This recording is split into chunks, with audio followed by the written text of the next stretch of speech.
Hello, everybody, and welcome back to Last Window, The Secret of Cape West. This is the final episode. We're going to expose all of the secrets behind this apartment complex, the building, and behind what Mags is doing. Let's get started. I think this is going to be the longest video.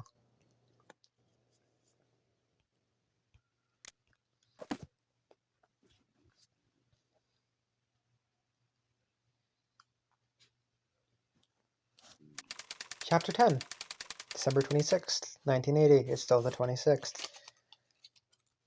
Kind of wish we woke up after midnight. There, my pager beeping somewhere. It keeps beeping as I slowly regain my focus. By the time I'm fully conscious, the beeping stops, but not the pounding in my head. I find myself lying on the floor for some reason. My body feels like a lead weight, and my limbs are like rubber. No strength. My head's throbbing and my throat's hurting too. As my eyelids slowly open, I'm treated to a scene of utter darkness, punctuated by a single point of light. I don't know what the light is, but no sooner do I focus on it than I feel a searing pain in my eyes, and I force them shut once more. Tears seep out from beneath my closed eyelids. What was that? Some kind of sleep spray. Can't come up with a better answer. So I try and think back to the moment it happened. Whatever that stuff was, it certainly did what the sprayer wanted. Who the hell did it, though? I try to stand, but then I realize I'm unable. My hands and feet have been bound. Damn, they got me good. I've been tied up with rope.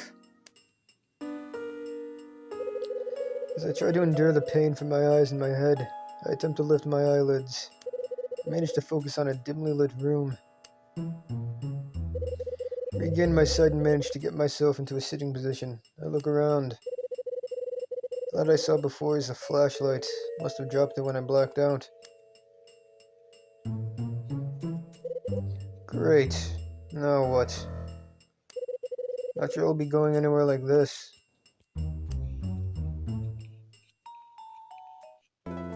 Yeah. Oh my god. This is even tougher than I thought it'd be. Still, if I take it slowly, I think I can get a little mobility.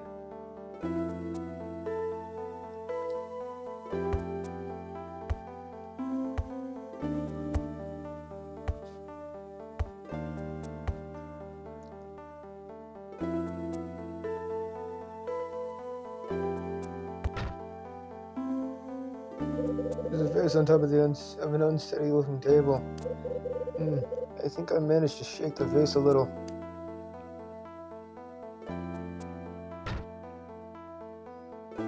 Slam into the table using my body. Almost.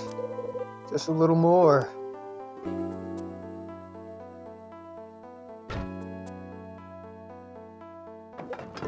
Got it. The shards of the broken vase are littering on the floor. Right, better put one of these shards to good use.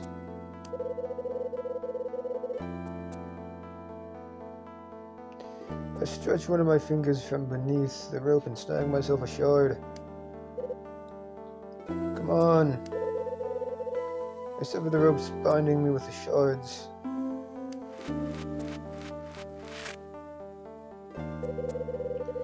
Phew, those ropes are cutting off my circulation. Good to have the use of my hands back. I use my newly freed hands to untie my shoes. Good. Hobbling around on my ass for the rest of the night wouldn't be my idea of fun. Now I just need to find the Joker who thinks he can get away with this. I'm worried about Tony too. First things first, though, I need to get out of this room.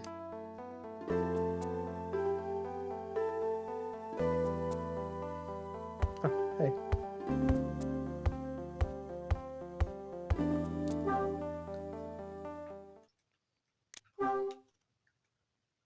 Looks like there's something on the other side jamming the door shut.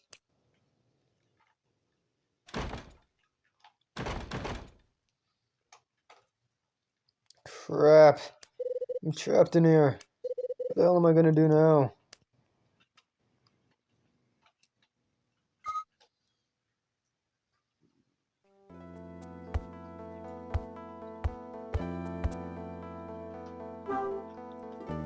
What's this gonna look like? Some beat up old chairs that are a little lacking in the stability department. Maybe I can use this chair. I'm sure I can put it to good use, busting that door open. I take the chair. Alright, that door better say its prayers.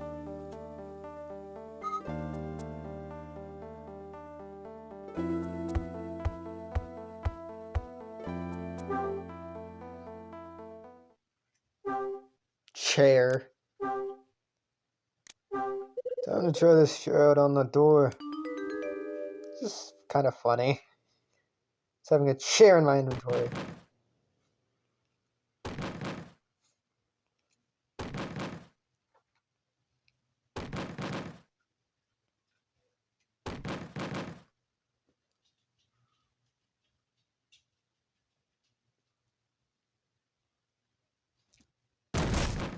There we go.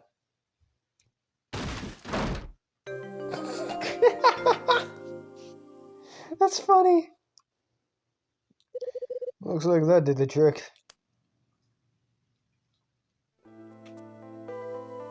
Alright. Time to get out of here. I stretch my hands through the hole and unbind the rope, holding the door shut. Ah!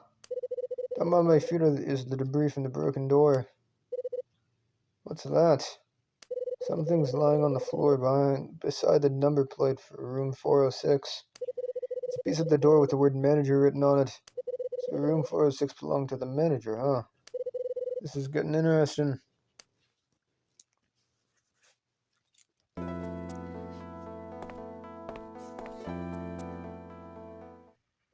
Huh. That's... Tony! Hey, Tony! Tony! Tony! What? Hey, you okay? Oh...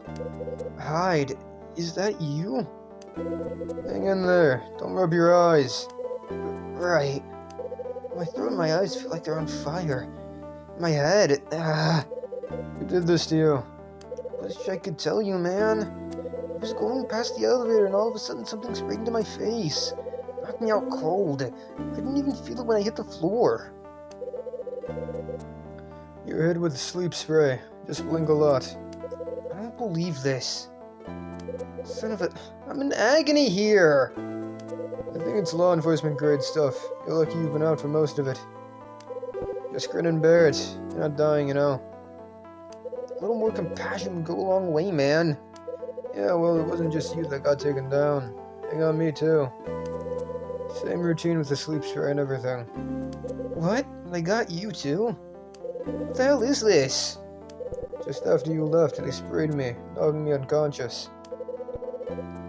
I was tied up and locked in room 406. No way! I've only just got myself free and smashed my way out.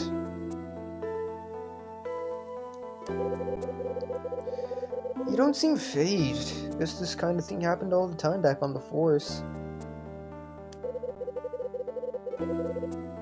Can it, Tony? I wasn't on the SWAT team or anything. How are you feeling now? Can't complain. It's a lot better than just now, that's for sure. Damn. Yeah, I think I'm over the worst of it now. Good to hear. Who the hell would want to do this to us anyway?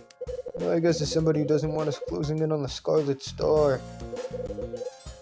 Doesn't exactly tell us much. Yeah, true. Looks like I'm gonna be needing your help with one more thing, Tony. Sure, no sweat.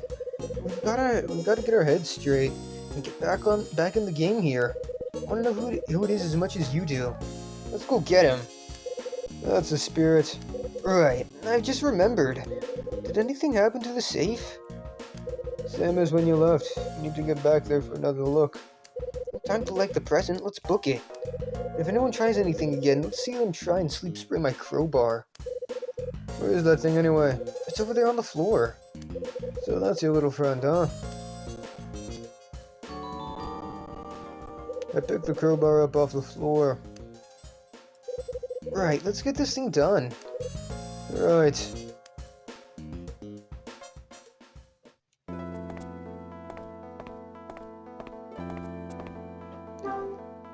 What the hell, man?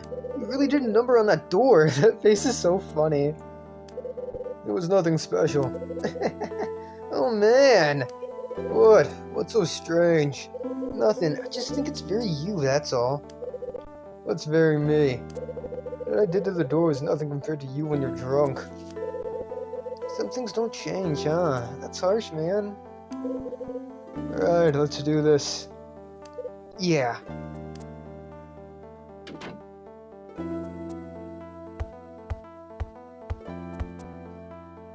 Well, here we are.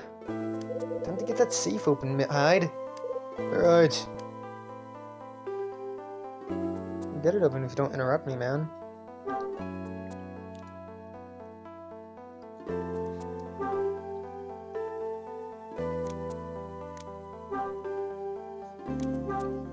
Alright, let's get busy with this crowbar.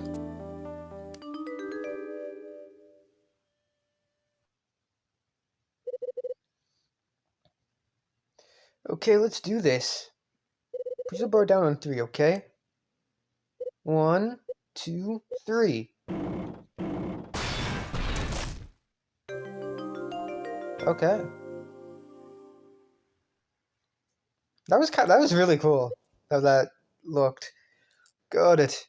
Nice one, Hyde. Come on, let's see what's inside.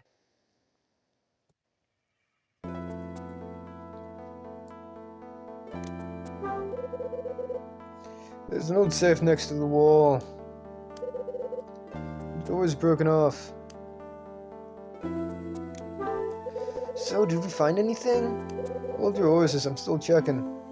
The suspense is killing me, man. There's a small square case inside.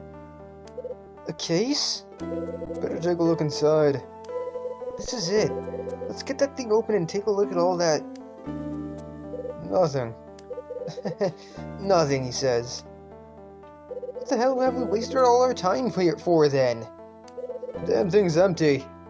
That can't be right. Well, I'm not making this up, you know. So where the hell is the Scarlet Star? Beats me.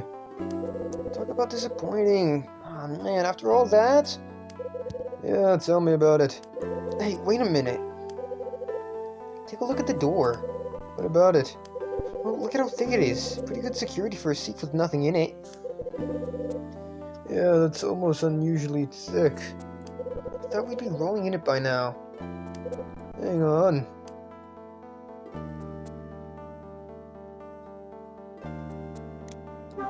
The door we prized off the safe is lying on the floor. The door is thick and the inner portion is covered in rust. Some sort of opening on the inside of the door. Could it be? What is it? Looks like this thing comes apart. You're right. I placed the crowbar into the opening and prise it open. So that'll do it. This looks like... What'd you find? Tony. Some kind of book hidden in the gap in the door. What? A book? Nothing shiny and expensive looking then? Well, unfortunately not. But at least we have something. We've got you to thank for it. So, what does the book say? Looks like it's a diary from the manager of Hotel Cape West. The manager's diary? Yeah. Belonged to Michael McGrath, the manager of the hotel. The man who knew the whereabouts of the Scarlet Star. Maybe we can still find it. I take Michael's diary. So come on, what's in it? This is what's written inside. Written on December 17th, 1967, after Kathy's funeral. Kathy and I still can't believe you're gone. Whenever I think of life without you, I am overcome with an intolerable sense of guilt. Guilt because I know the truth, Kathy. I know why you were killed. It's all because of what happened on that fateful night 12 years ago. If I hadn't shot the safecracker who snuck into my office, if I hadn't taken the Scarlet Star from his dead hands, maybe you'd still be alive. Shot my dad! Everything is connected to one night that happened 12 years ago. If only I hadn't shot the man who crept into the office to break into the safe. If I'd not taken the Scarlet Star from his hands and kept it for myself, perhaps then, none of this would have happened.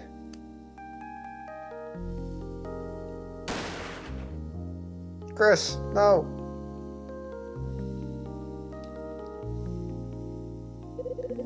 I kept the man's body in the chest freezer for 2 days.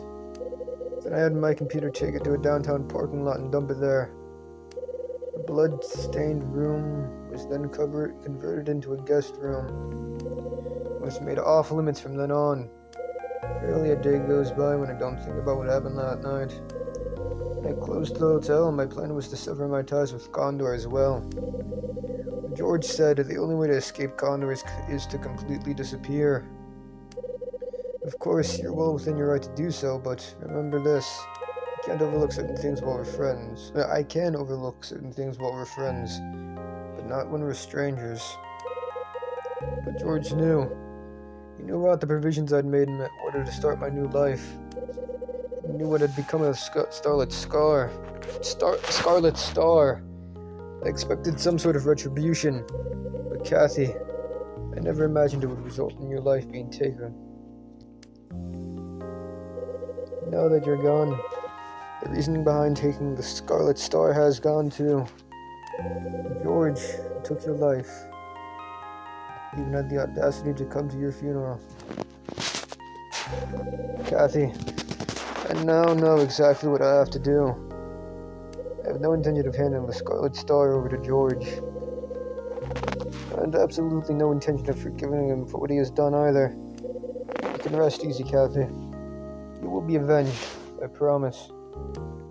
Isn't George Marie's brother? The safecracker in the diary. So mistaken it. It was my dad. It all happened 25 years ago in this very room. My dad snuck in and stole the Scarlet Star, only to be killed by Michael McGrath. He was killed in this very room. Dad. Hey! Are you listening, Hyde? Tony? Snap out of it, man. Does it say where the Scarlet Star is or not? No, it doesn't. So we've got nothing. What now, Hyde? Right now, we need to get out of this room. Yeah, that's a good idea. Tony and I leave room 406. Ouch! What is it? My foot hurts. I must have fallen on it funny. Still hurts now. My head's killing me too. What the hell was that spray? Was in that spray? You might as well go back to your room, Tony. But what about the diamond? You need to rest. I'll be sure to come out and get you when I need you. Oh, well, okay, man. If you're sure. Tony makes his way back through the hallway. Here's my pager. I'd better get back to my room, too.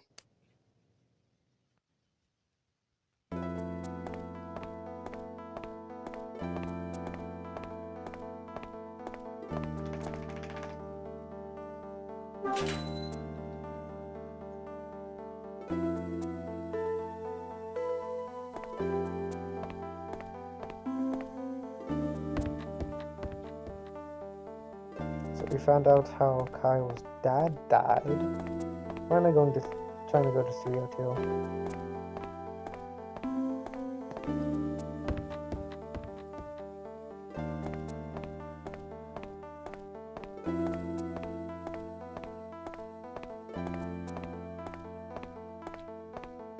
I'm so fucking stupid.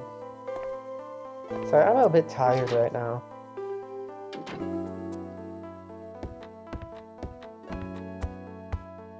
Okay. Rachel. Time to give Rachel a call.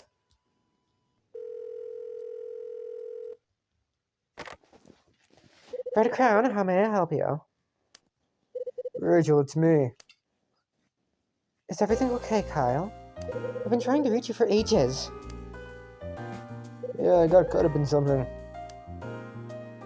Oh? It's fine now, don't worry about it. Well, okay. If you're sure. What did you want me for anyway? I'll pass you over to Ed. It's me. Found out something about Frank Raver. We set up a Condor investigation 25 years ago, but was taken off the case. I already got that out of him. Seems he blames you, Speck, for having him taken out of the action. He's been roaming around the building, looking for proof to link Speck and Niall. He has he? Also, I found Michael McGrath's diary from 13 years ago on the 4th floor. In it, he says he shot a certain safecracker in this building 25 years ago in 1955. What?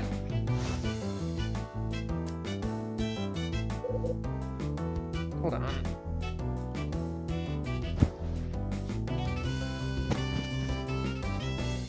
There's more. The person who killed Kathy McGrath 13 years ago was the husband of the current owner. None other than George Patrice. Some pretty big reveals you've made there, Hyde.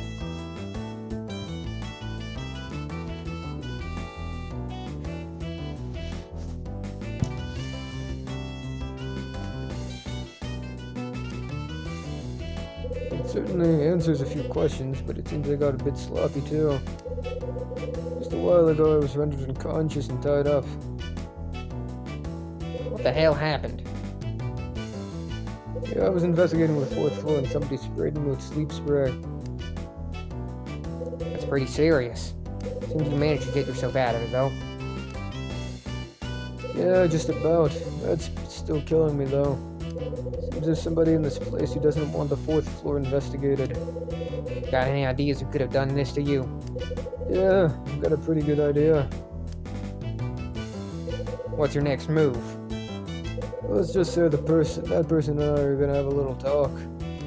Watch your back, Hyde. Sure.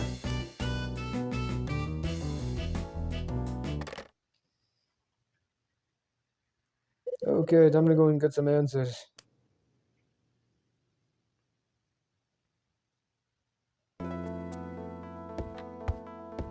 I'm gonna save.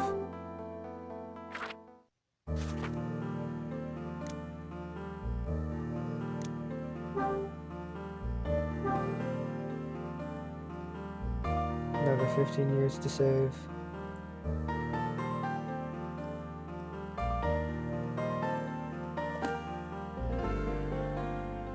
Okay. So, first... What the fuck?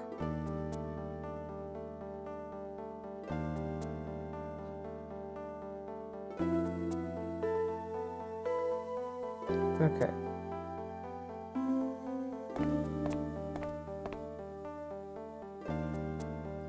Okay.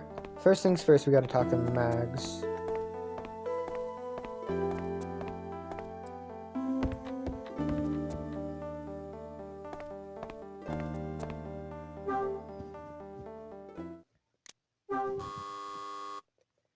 Who is it?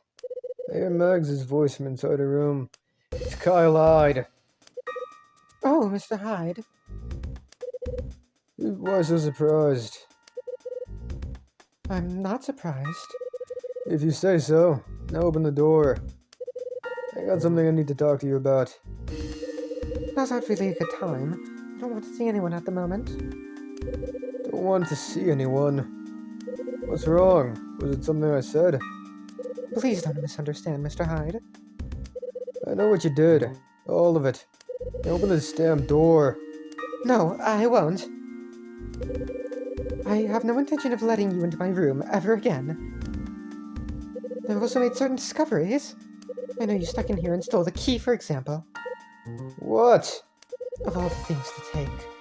And to think you of all people took it. I must have been a fool to ever think I could trust you. Mrs. Patrice. Just go, will you? Mr. Hyde. Frank. What are you doing here? I just came to see Mags. So you spoke to her, yes? Not exactly. She wouldn't let me in. She told me she knew I'd been inside her room. Interesting. How so? She called me not long ago to talk about you. I think she may be under the assumption you're in league with Niall. She may be using these assumptions on the fact that you took the Condor key. She said that only a person who knew the significance of the key would take it.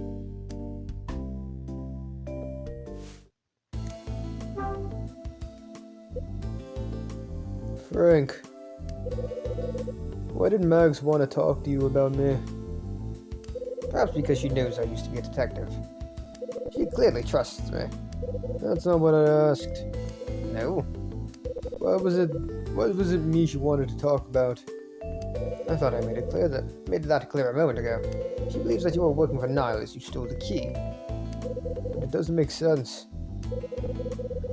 How did she come to know that I took the thing in the first place? Are you absolutely sure you didn't drop me in it when you spoke to her? You know, just politely told her that I've been snooping around in her room.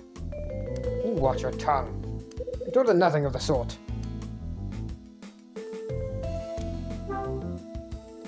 What's the key's significance? How should I know?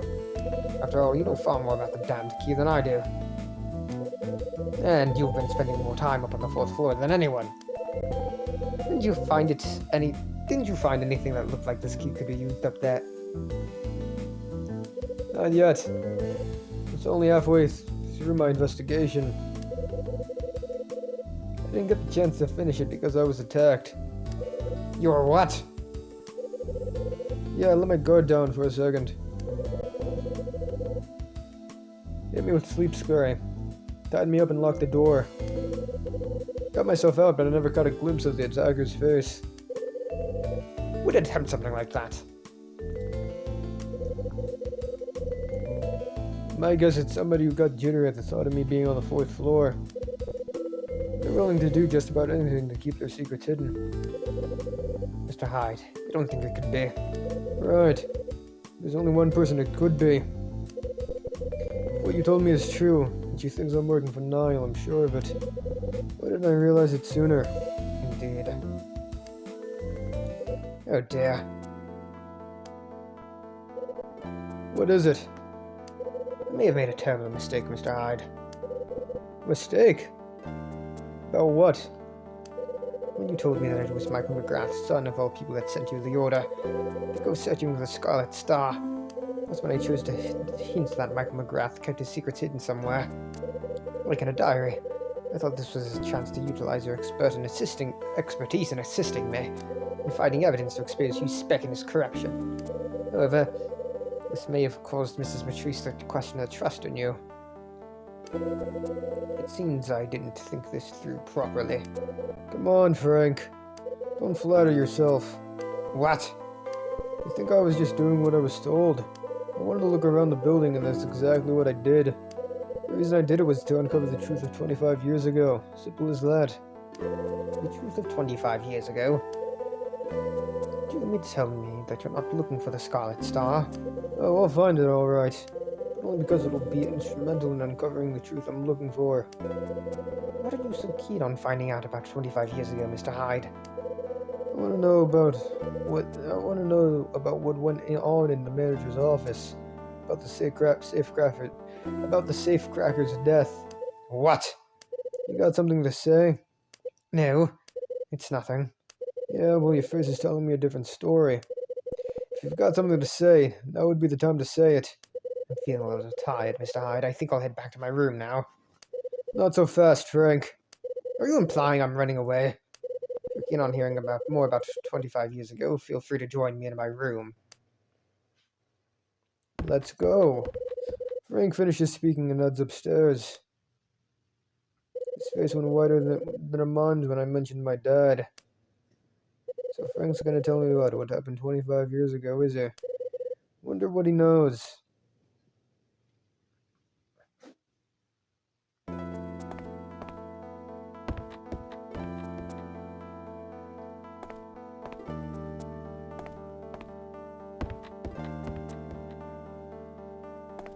I'm gonna have to save again.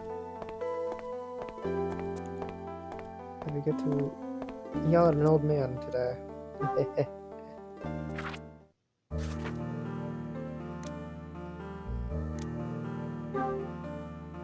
Yes, overwrite the save file. Come on, hurry up.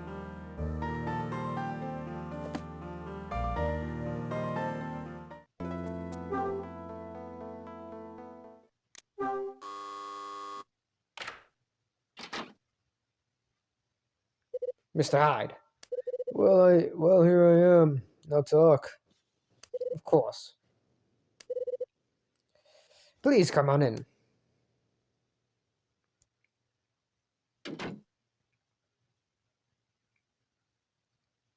So this is where Frank holds himself up. He has a trench coat. And a hat. That's funny. Like his conspiracy board. Oh my god, he has a fucking chessboard for a carpet. That's funny. That's awesome. I love you. Could I offer you a drink? Save it for the real guest. I'm just here to hear what you have to say. Well, I intend to have a drink, so please, just join me. Frank heads in the direction of the kitchen. Sydney from the cafe kindly gave me some coffee not too long ago. Would you care for some? Well, in that case. This won't take long. Please wait here.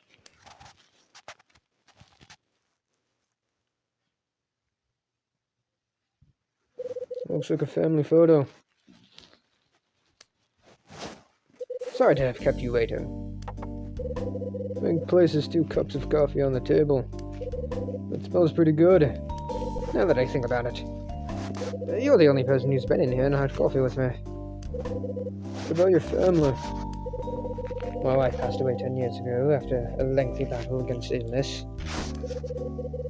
I have 2 children, but we haven't met in years. How do they feel about you trying to restore your name with the LAPD? Or trying to find clues to expose you spec for the last 25 years? I've never spoken to them about it. They know nothing.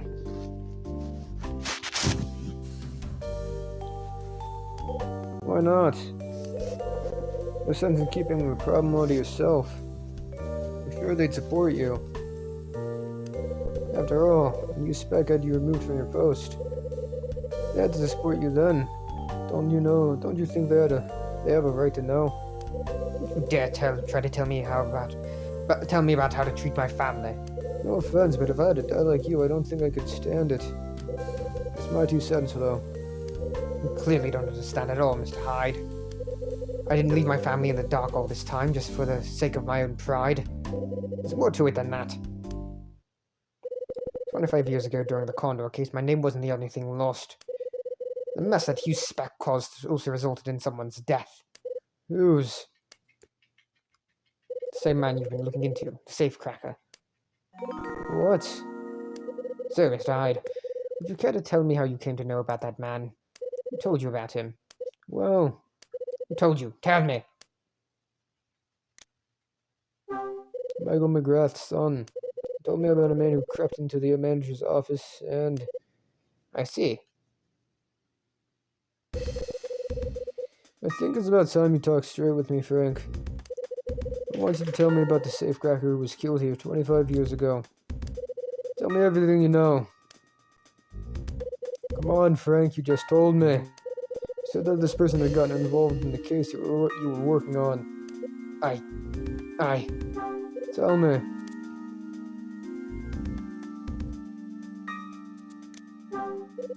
Did you help him get in? Yes, I did. So you and the safecracker knew each other beforehand, then? No, we didn't. Gregory was there thanks to the information he got from a contact I often used. Gregory? Who's Gregory? That's the name his associates used for him, at least. Seriously doubt it was his real name. It's something he used while working. Gregory was a safecracker who had never been arrested and was well known in the field. He was also knowledgeable on Condor. I figured I could use a person like that to assist me in my plans. We had an agreement. And I'm the one who got him into the hotel. However, I intended to catch Condor by fair means or foul. That was my plan. But Hugh Speck put an end to all that. How did Hugh Speck put an end to your plan 25 years ago? What did he do? Well, Tell me the whole story. he did something beyond words. Let me guess. Hugh Speck.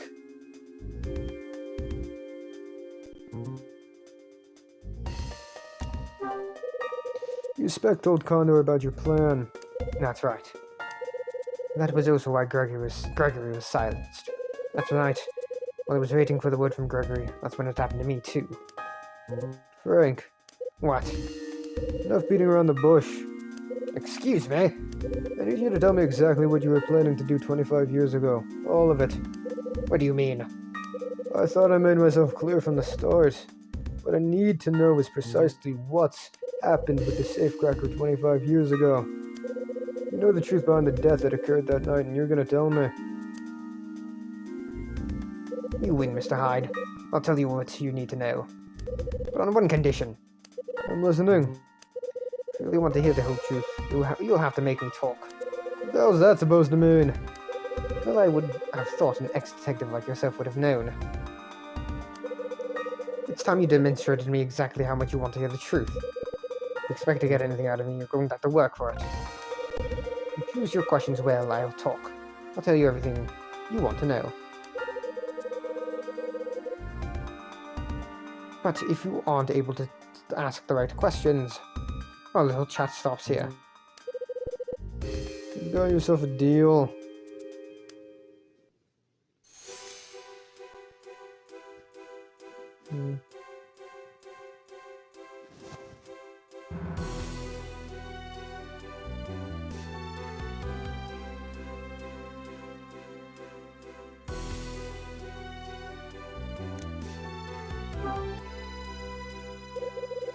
Okay, Frank.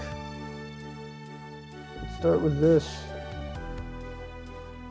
What was your plan from 25 years ago to catch Gondor?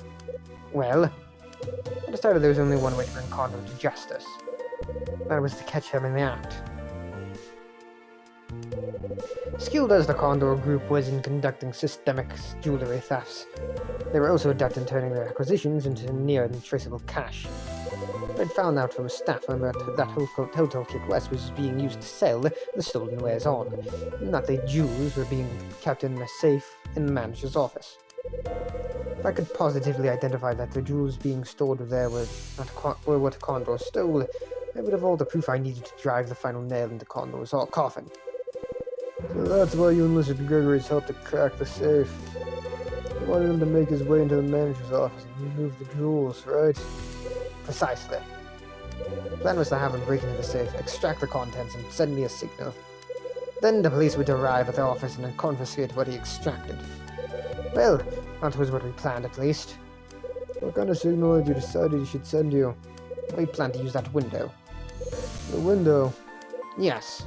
He was to enter the manager's office, open the safe, and extract the contents.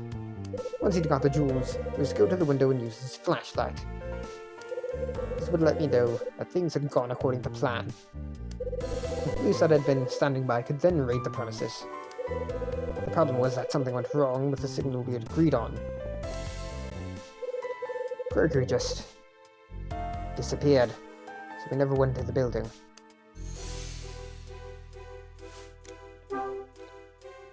Okay, next question. What went wrong? What? Oh. Well, You're telling me you never returned the signal you were waiting for, right? no, I believe he sent it, but But what? you must understand, Mr. Hyde, there are things I cannot discuss beyond this point. Why the hell not? Because they consider the promise that connects me to Gregory. Indeed, if that promise had been kept as planned, he would never have needed to die. I regret what happened to him. I doubt I'll ever outlive that regret. Mr. Hyde, I think I've said enough. I couldn't possibly discuss this any further with you. There's only one person I can imagine telling this whole story to. That person is a relative of Gregory. Yeah, that man's my father.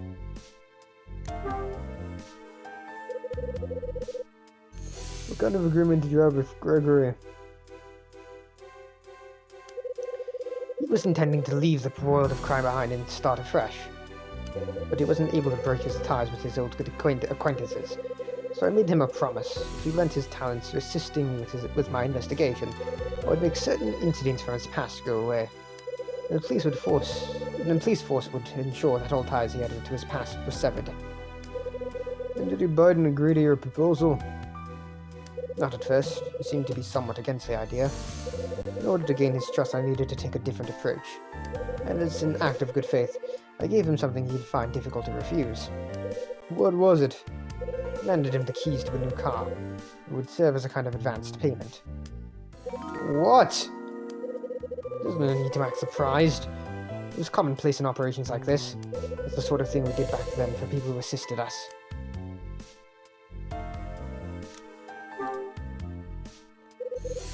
What was it that happened to you? Mr. Hyde, I don't see how that has anything to do with what you want to hear about me. Frank, what if I were to bring a member of Gregory's family here? Would you be willing to tell them everything? Naturally. How on earth would you? Leave that to me. Oh? Don't go anywhere. I'll be back as soon as I can.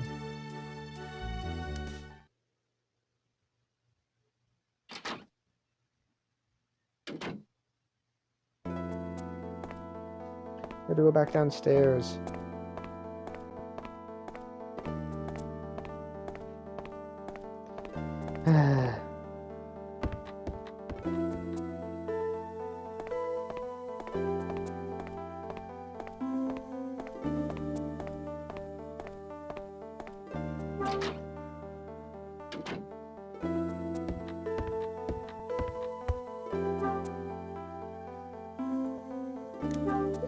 So today was a small package direct from Mom. There's a car key inside the box in the package. Take the car key. So it was Frank who gave this key to Dad.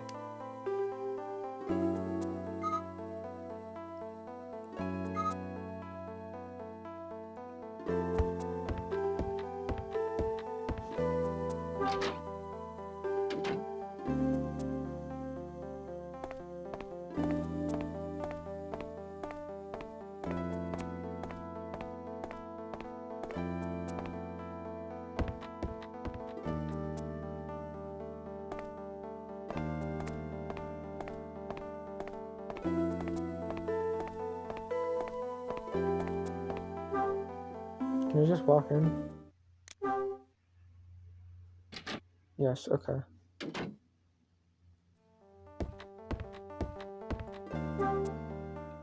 Sorry to have kept you waiting. So, or as the member of Gregory's family, Mr. Hyde? Right here. Me. What? I've got something you need to see. Here.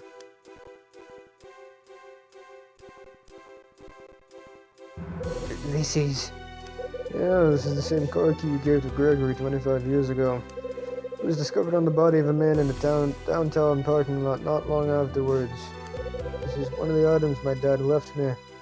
What did you just say? Gregory's real name was Chris Hyde.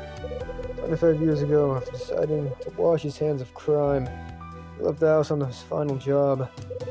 3 days later, he still hadn't returned home to his family. The police were investigating the murder at one point, but quickly broke it off. The case remains unsolved to this day. Frank, I'm Chris's son. That's why I have the right to hear what you've got to say. You're gonna tell me all about the promise you made to my father. Exactly what happened at the end. You're gonna tell me everything.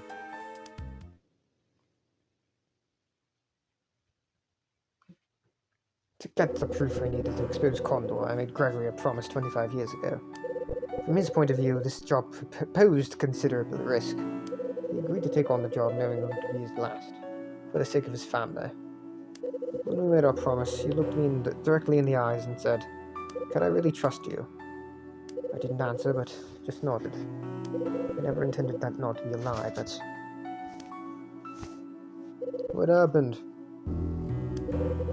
That night, he broke into the manager's office as we planned, got the safe open, and took out the contents. Then, from the darkened room, he showed the signal. But no matter how many times he repeated it, nobody sent him the response he was expecting. Why not? Why didn't you send in the cavalry like planned? Because I wasn't there. What? That night, while I was at the designated spot, Speck handed me a single note. The message was clear. It said that my wife's condition had worsened and that I should go to the hospital at once. Naturally, I went, leaving Speck to preside over the scene. So to summarize, I fled to see my wife, while Gregory was still inside doing the job. Gregory must have thought I was dutifully waiting a position outside the hotel. After he'd signaled me, we simply had to wait for the reinforcements to arrive. But I'd already departed to be by my beloved's side. Speck's plan had been a complete success. Speck's plan? Yes, it was his intention to lure me away from the scene that night. No sooner had I reached the hospital than it became clear and I hurried back. Speck maintained that he had not been given the note, but not known what the contents were. And he also said that he had seen nothing like a signal from the manager's office. So he spun a web of lies that had you convinced. He did. He was a member of the force and I had no reason to disbelieve him. It was only later that I learned the truth behind the night's events. Please, Mr. Hyde, are you able to forgive me? If only I had known that Speck was working with Condor all those years ago, I never would have left him in charge of the scene. And maybe your father would still be alive today. And that's everything, is it? It is. That's the truth behind the death of the safecracker 25 years ago. Didn't you have anything to say? Now that you ask, I'm not sure I do. Funny as it may sound, I don't blame you for what happened. In fact, all I can think about right now is how we must have felt during those final moments. Of course. Tell me one thing, Mr. Hyde. When did you find out that your father died in these very apartments? I only found out a little while ago. It's written in Michael's diary. What? You mean to say you found his diary? Yeah, I found it alright. You're not gonna like the fact that there's nothing related to Hugh Speck in there, though. Oh, I see. While we're on the subject, you said you had a discussion with Michael's son. Just to put my mind at ease, could you please let me know? Sorry to disappoint you, but he didn't tell me anything that you'd find useful. I see. Nevertheless, I'd very much like the opportunity to talk to him myself. It's gonna be tough. No, he left not too long after I spoke to him. He left? Are you telling me he lived here in this very building? He sure did. It was in room 306. You mean that man? I had no idea. Don't take it so hard. I'll find you the proof you need to nail Speck. Mr. Hyde. In fact, I intended to expose everything these apartments have been hiding. Once I'm done, the only mystery left will be where I'll get my coffee from now on. All you need to do is keep your nose out and wait for me to get it done. Are you arrogant little? Just trying to keep you out of the line of fire. Leave the dangerous stuff to me. Well, I suppose you have to prove yourself useful. I'll back down for now. But please take this with you.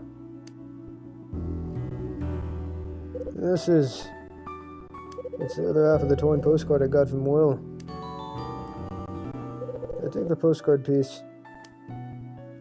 This item represents the only clue I found while searching for the 4th floor. I take it with you. It might help. I take it you're still eager to hear what Mrs. Patrice has to say. Damn right I am. There's plenty of things I have to ask that lady. She won't be too excited to talk to me, will she? Leave that part to me. I'll make sure she understands you're not in league with Niall. All goes according to plan. There's every chance she'll emerge from her room. Okay, I'll leave that to you. Good luck, Mr. Hyde. Just one last thing, Frank. What is it? What kind of man was my dad? We had a drink together once. I remember thinking to myself at the time that he was a lot tougher than he looked. He'd never had much to say, but what he did say he said with the utmost poignancy. He told me about his kid wanting to be a baseball star when he grew up. In fact, when he was telling me this, he came across as a run-of-the-mill kind of guy. I see. Okay, I need to make a move. I'm wasting time. Leave Frank's room. Even though I know the truth behind what happened to Dad, that's not everything. The postcard that Michael left behind. The Condor key. The disappearance of the Scarlet Star and proof of Hugh Speck's wrongdoing. There are obviously still secrets that people could get hurt over. Just how much does Mags know about them, though? 9 p.m.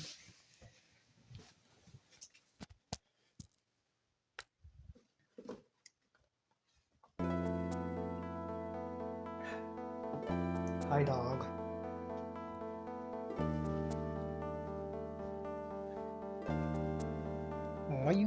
Why you so happy, dog? What happened?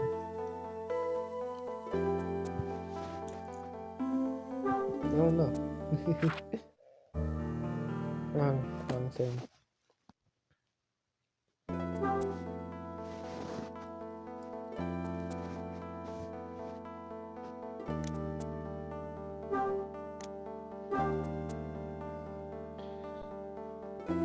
Put the two parts of the postcard together.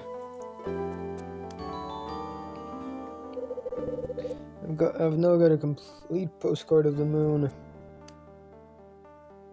A postcard with the picture of the moon on it, huh?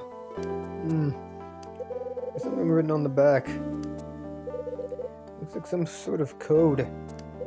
Now all I need to do is find out what Michael was trying to hide using this.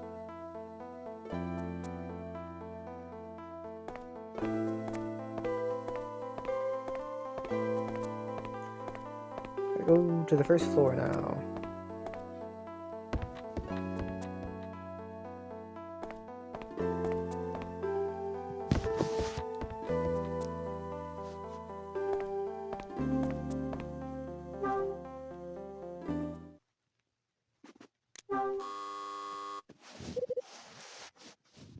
Who is it?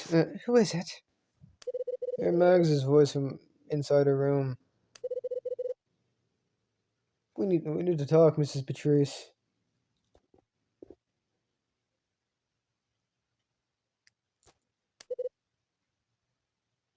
Mr. Hyde. I'm on the phone with Mr. Raver at the moment.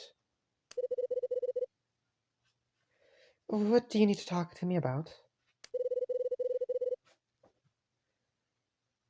About Michael McGrath and the diary you left behind. I see. Very well.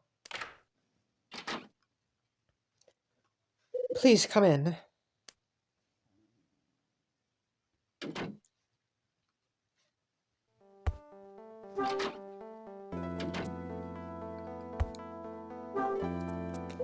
Mrs. Patrice.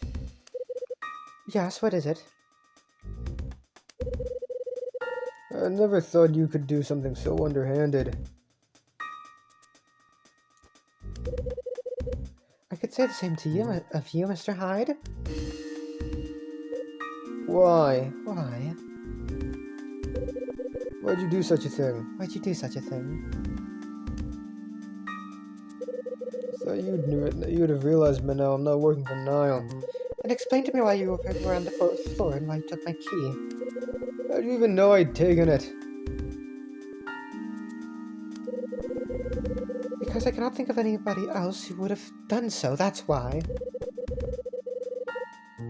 You have to admit, you've been asking me very probing questions of late. Also, you seem to have taken the room and around this building instead of going to work. Dylan was also kind enough to warn me about you. He's told me I should be extra vigilant when you're around. Oh, he did he? How nice of him. Do you find that amusing? Never thought you'd be so dumb as to trust anything that comes out of his mouth. Guess you didn't know, huh? Dylan's been watching you on behalf of his employer, Niall. Excuse me? Not just you either. He was also watching another tenant whose relatives worked for Condor. A relative of people who worked for Condor? I had no idea there was someone like that living here. Who is it? Well, if you haven't got any interest in rocking the boat with Condor, it's probably better if you remain in the dark about who they are.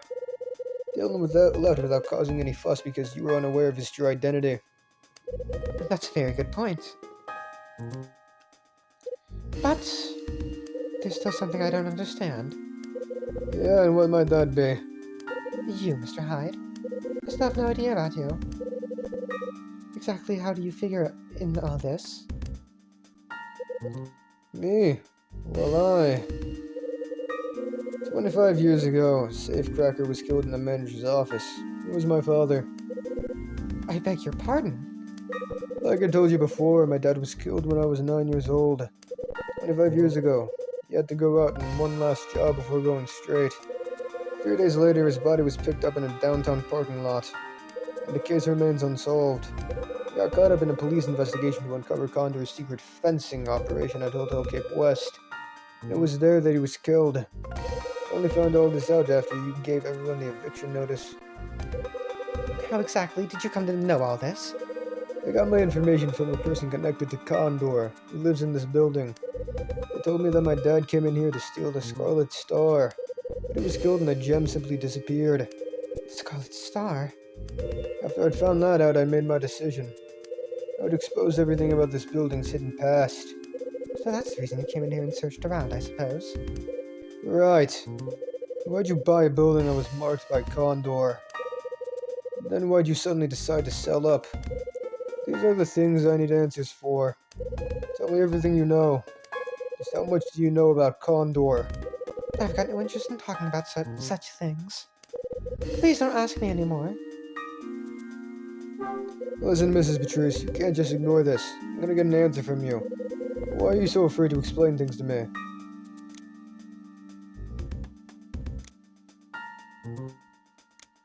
Is it because your husband was Condor's ringleader? Yes, that's precisely the reason. After he injured his hands, he couldn't play the saxophone anymore. He changed. He got his first job from them, courtesy of a customer who came to the restaurant. After it went well, he began to realize that he was in too deep to turn back. For too long, he was the ringleader of the criminal organization known as Condor. He eventually roped an old friend, the hotel manager Michael, into his work too. They devised a means of selling the stolen jewelry secretly to avoid detection. You killed Kathy McGrath 13 years ago. Even if you're not going to talk, you're definitely going to listen. The person who murdered Kathy McGrath was... It was George Patrice. I'm afraid that's right. It was George who killed her. But why did he do it? He told me why. It was payback for Michael double-crossing him.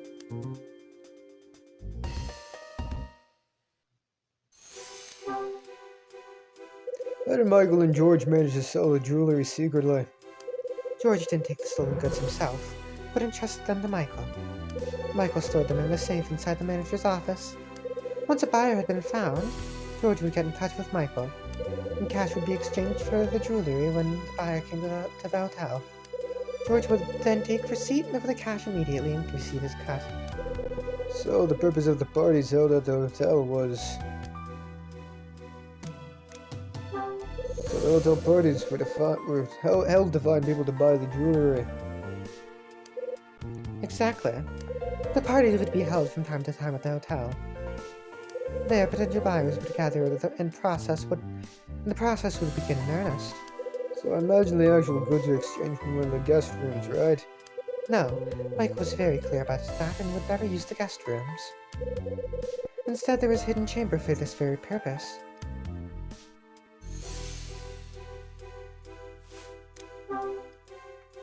What did Michael do to double-cross George?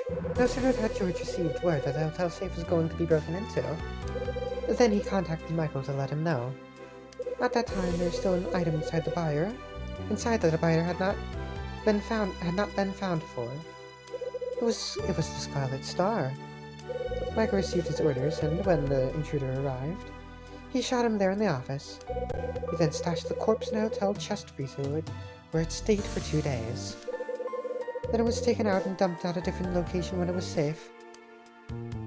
After the incident was over, Michael told me that the Scarlet Star was gone. According to what he told me, it had already been removed from the safe before he shot the safecracker. And George believed that. Not exactly. He just led Michael to believe he trusted him. Led him to believe. He didn't want to pressure Michael, and he might risk losing the use of the hotel. George could be a cold, calculating man. He didn't exact his revenge on Michael for another 12 years.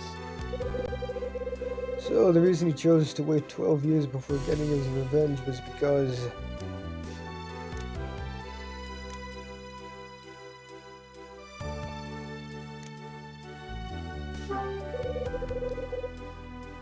Michael wanted out of the stolen goods trade. Yes, that's right. Michael made the decision to close down the hotel 13 years ago. It was his attempt to sever the bond between himself and Condor. However, George wasn't willing to just sit back and accept this. Also,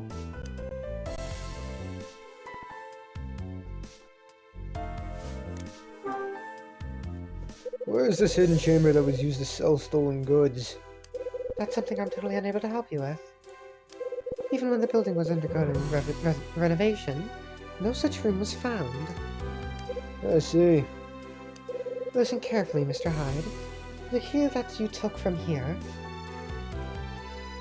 I'm sure it was for that very room. What? That key was among the things George bequeathed to me after his death. Even though I had it all these years, I still don't know where it's to be used.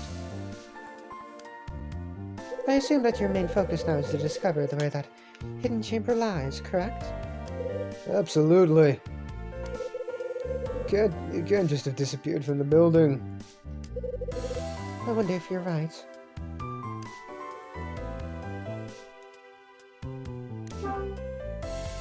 Was there another reason for him to dispose of Kathy?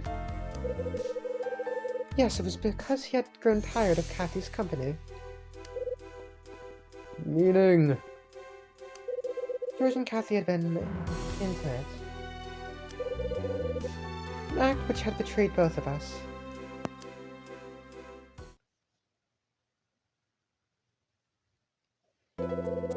I think we've covered just about everything, Mr. Hyde. Not so fast. There's still a few holes left. I don't know if I can discuss everything in one go. It's not as easy as you might think at my age, you know. But if you insist, if you are willing to indulge me, I may be willing to keep talking. What do I need to do? So you'll agree to my terms. Because I don't have much of a choice, do I? But the stakes are, I do what you ask and you tell me every last thing I want to know. Naturally. Okay, now tell me what I need to do. Well, Mr. Hyde, even though I own this building, there's still something I have yet to find.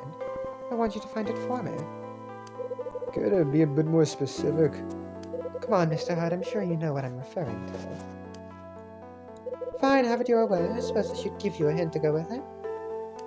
Here, take this. This photo. It's a photo of Hotel Cape West from when it first opened. I took the 1950 hotel photo. You should have this as well. What's this?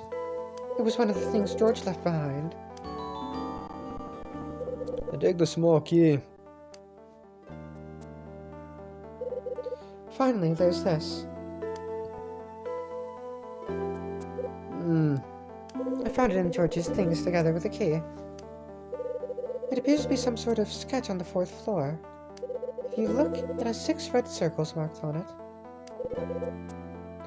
What could they mean? There's something written on the corner of the sketch. The far side of the moon. What's that supposed to mean? I take the 4th floor sketch.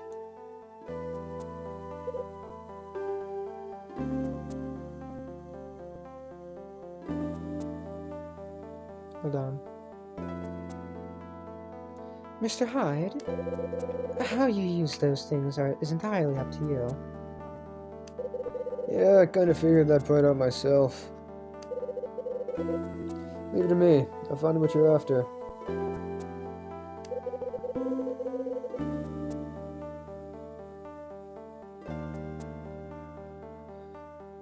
I'll be back to hear the rest of what you've got to tell me too. Mr. Hyde? I leave Mags's room. The thing Mags was never able to find must be that hidden chamber.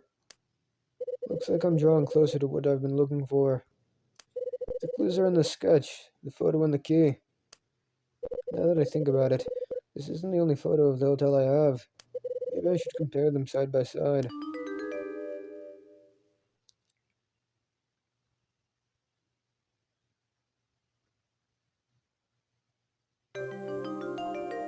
There's a window. What are with these circular windows? It's kind of dumb. It looks dumb. That's it, I've got it! There's a window that's missing from the newer photo. I'm positive the hidden chamber is between the elevator and room 405. But how the hell am I going to get to it? There have to be more clues up on the 4th floor.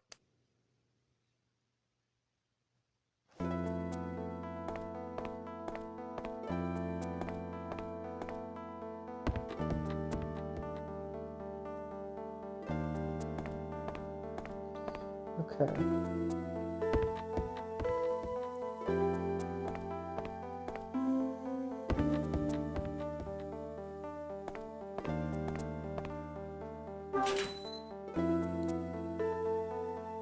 Still pitch black, isn't it?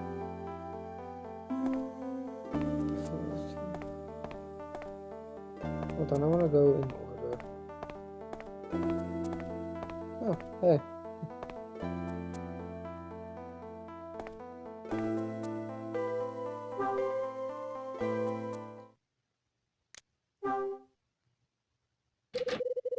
God fucking damn it.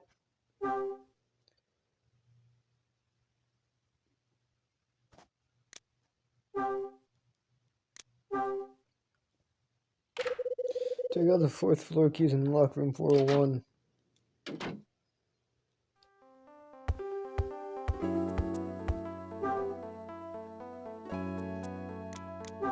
There's a huge bed on the side of the room. The mattress could really do with being turned. The headboard has a small engraving of a condor on it. There's a condor mark here. Considering the way it looks, it might have something to do with the markings on the 4th floor sketch. Better scribble this down. 2. Copy the condor mark into my notebook. Guess I'd better have a look at the other rooms.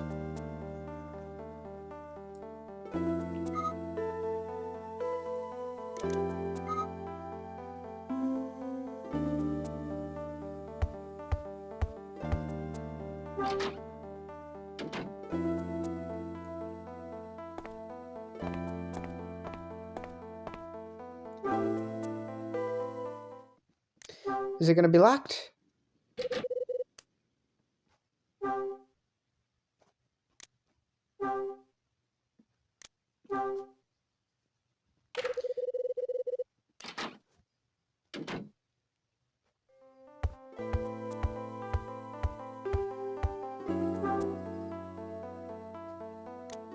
There's an old-looking closet at the back of the room. There's nothing inside. There's a small condor mark engraved on the inside of the closet door. There's a condor mark engraved here too. You better note this down.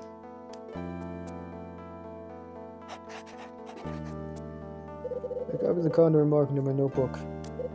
Oh, what's this? The condor's head is turned in a different direction.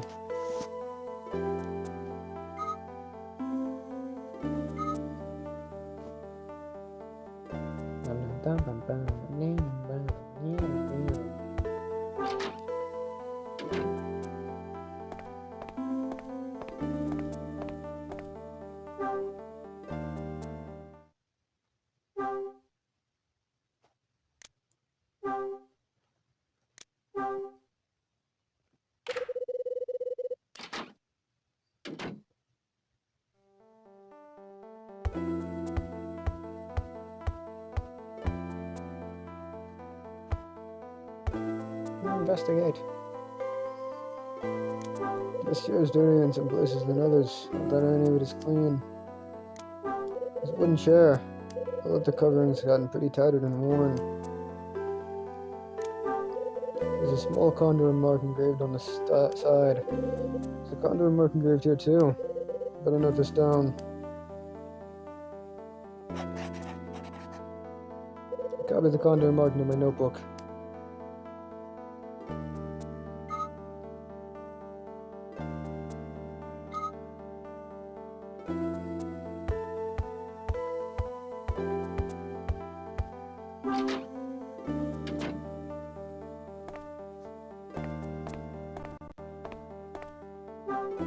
Did I go into this one yet? No?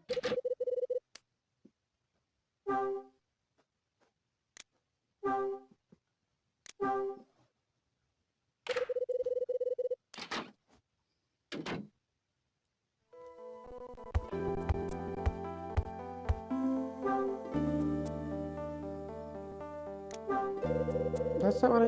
What? This is not the place I searched. I searched this, man.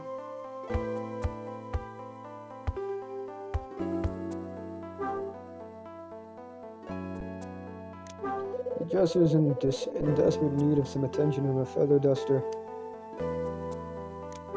There's a small condor mark engraved into the dresser. There's a condor marked engraved here too. Better note this down.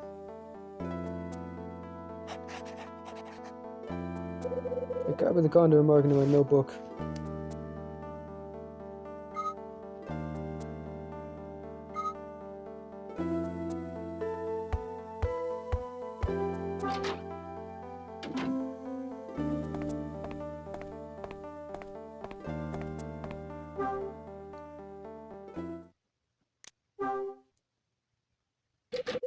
Who locked it? Haven't we been in here before?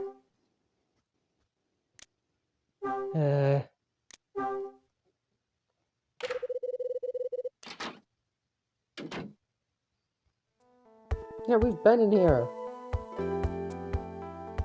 There's a small desk with an open drawer.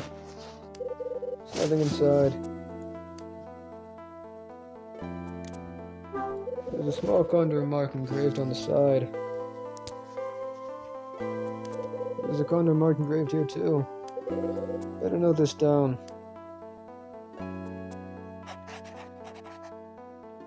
I copied the condor mark into my notebook.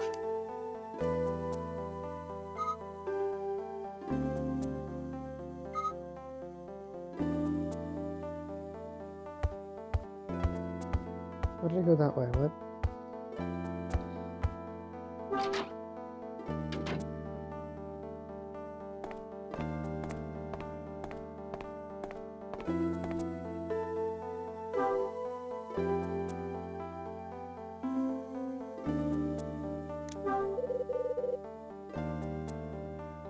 The window is encrusted with dust.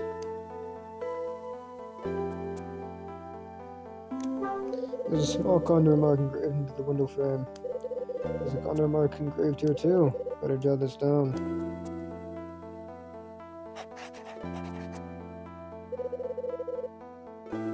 I copied the condor mark into my notebook.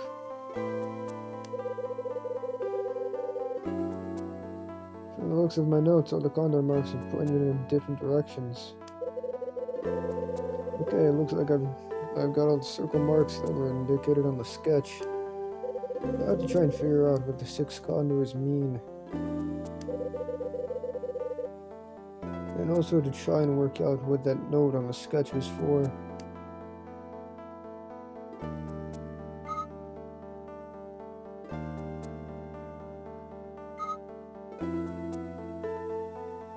Go, go, go, go. On an adventure. Can I use the elevator here?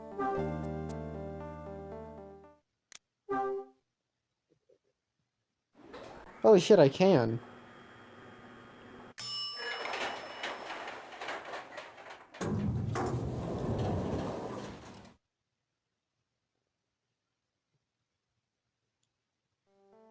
Alright. Is that what I meant to press yet? I want to save again. I don't know what's gonna happen.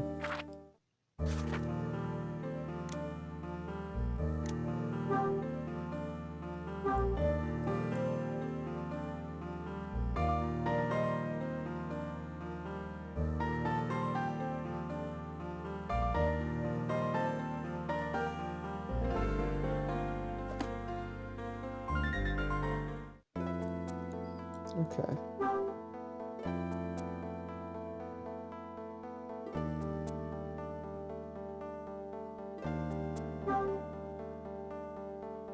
Small key. A moment of truth. Time to use this key. Use the small key and open the cover. As soon as I do so, something from behind the cover falls to the ground. What the? The buttons come off. It was designed to do that.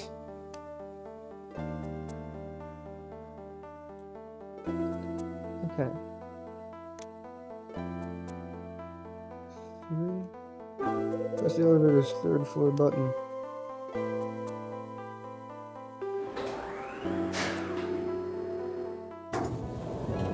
Please don't make me go. Okay.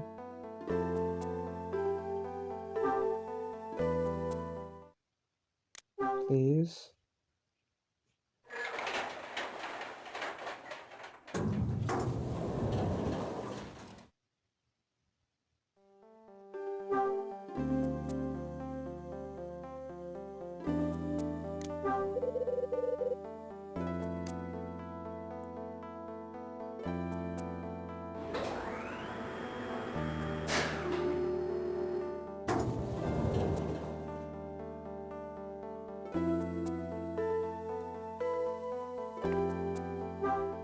Bump, bump, bump, bump. Come on, Kyle. Hurry it up, Kyle.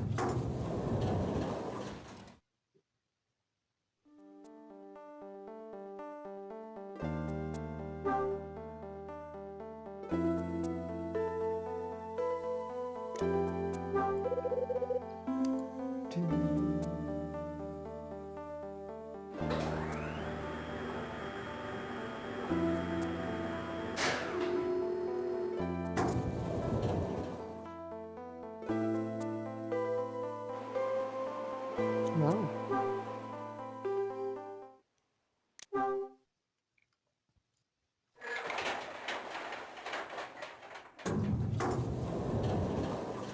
This is so tedious. I don't even know if this is gonna work. Push the button that opens the elevator doors.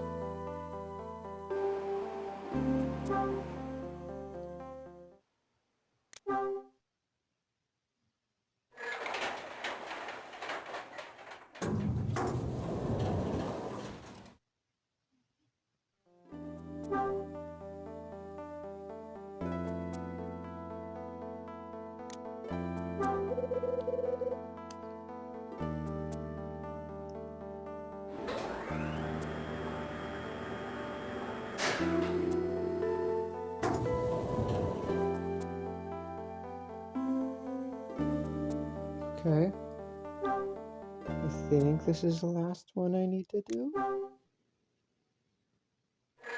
If not, then I just don't fucking know.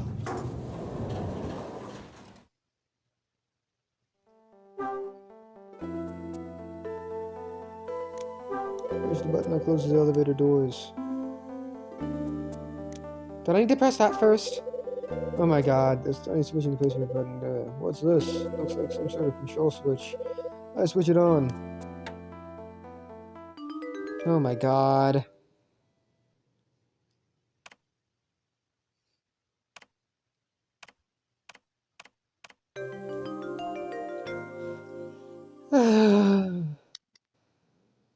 That was just a waste of time. Oh, the elevator starts to move.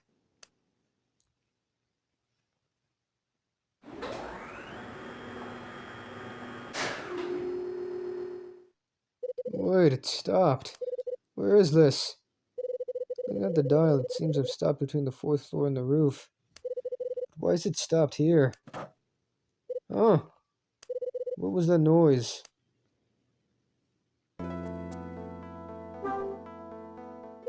Press the button, but nothing happens. Is this thing broken?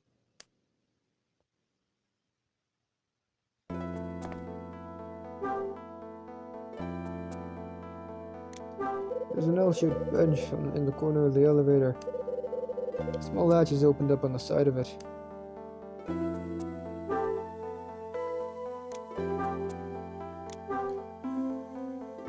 This key is small, perfectly formed and designed for a different lock.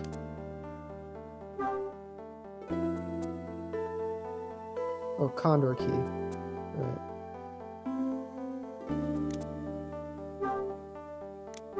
Maybe if I try this key. Place the Condor key into the keyhole. It worked. I lift up the side panel of the bench. What's this? Looks like a hidden entrance of some sort. Looks like it goes in quite a way. Nothing for it but to go in. Oh. This makes me very claustrophobic. Alright, found it. Oh my god, poker. Secret room. There's no mistaking it. This must be the place. This is where Condor sold their stolen jewelry. Right, time to look around.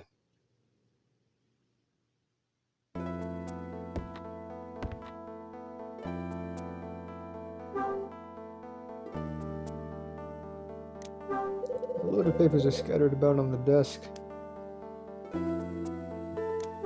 There's a kind of ledger on the top of the table. What could this have been used for? Let's see. The first page of the ledger shows dates, transactions, and code words. Gold, silver, and scarlet. Looks like I've struck the mother lode here. It's an item list of jewel sales. I take the Condor records. Some sheets of writing paper have been left here. Damn, the handwriting is too smudged to read. It's an inkwell. It won't open. The ink must have hardened.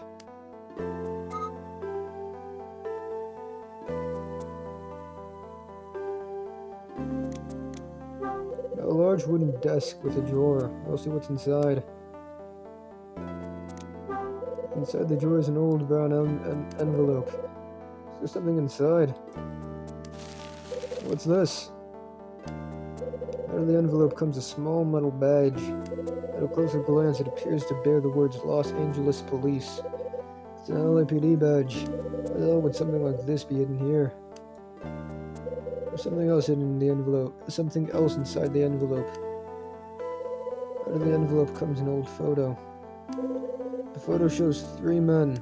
As I stared at the photo, I realized that I recognized the man wearing a hat on the right. I saw another photo of him before, in Mags's room. It's him.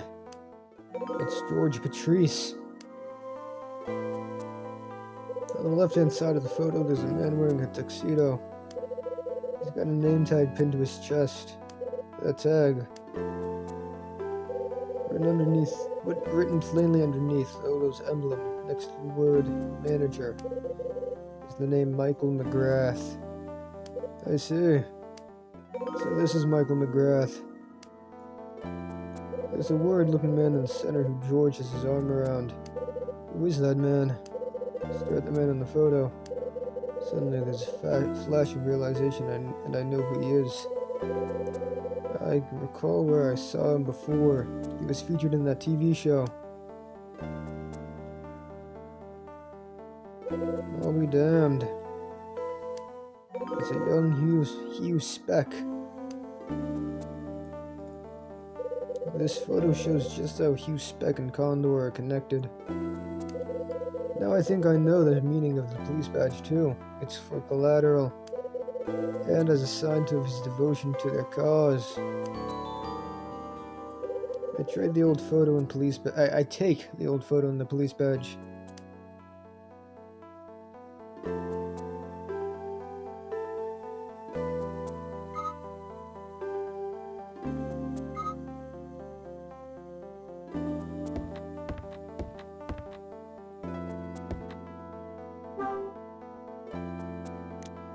It's a framed picture of classic card designs for the aces. It looks really old. That's gonna be important, I assume.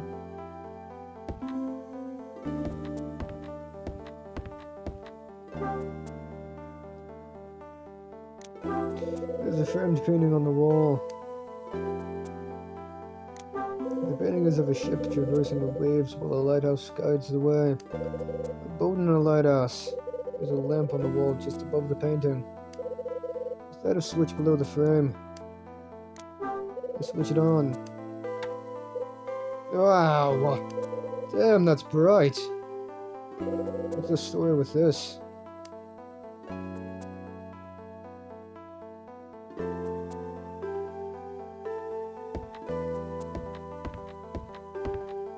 Oh. There's the shadowy outline of a condor on the wall. What's up with the shadow? The beak of the condor is pointing at a card. What could it be trying to say? There's a framed picture of the classic card design for the aces. Interesting. Okay, this is something. The shadow of the condor has appeared underneath the cards.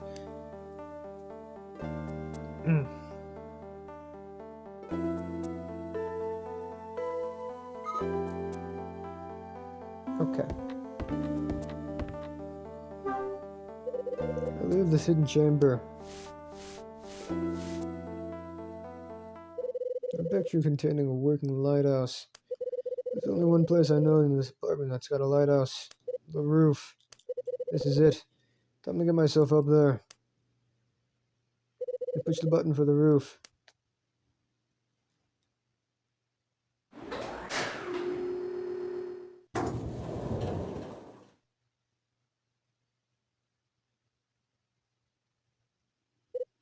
Oh. The light is on the lighthouse. Hold on.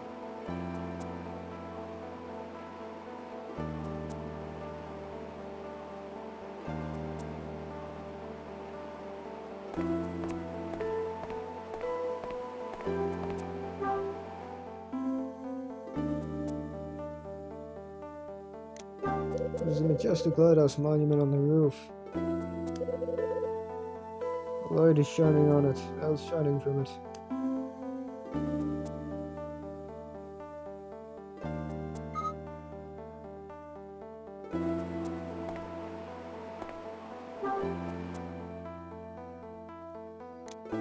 There's a shadow being cast on the brick wall thanks to the light from the lighthouse.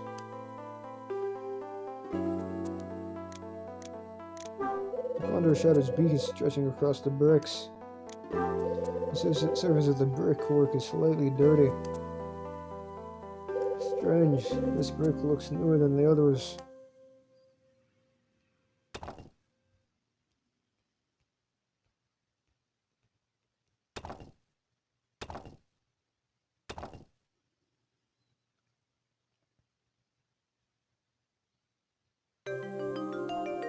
Wowie.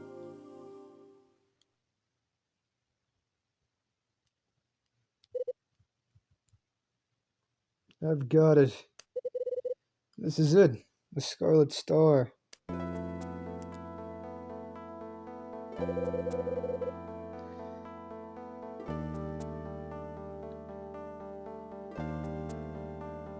Hold on.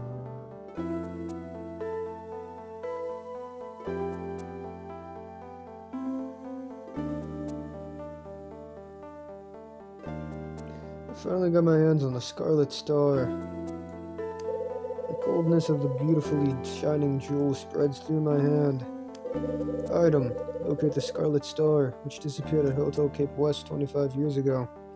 So this is the thing you've been searching for, is it, Will McGrath? And with it comes the truth of what happened all those years ago.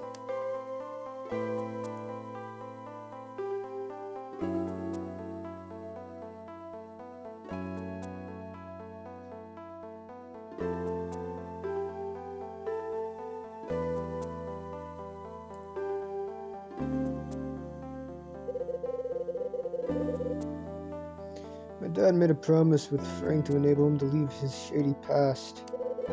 He snuck into the manager's office, cracked open the safe and stole the Scarlet Star. I was then supposed to go to the window and signal to Frank using his flashlight. But the response to the signal never came. Then Michael McGrath arrived on the scene, and he shot and killed my dad.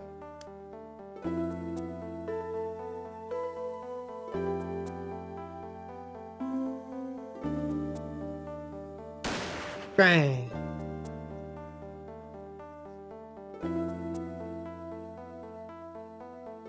Oh. Okay. Maybe when he died, he was clutching this very thing in his hands. I grip on the Scarlet Star's tightens as I think of my dad's dying moments. Why the fuck is this called the Scarlet Star? It's not scarlet. It's more like azul. It's a bluish, purplish color. It's not red. It's fucking stupid. I've been searching for a lie this entire time. The jewel gradually starts to grow warmer in my hand.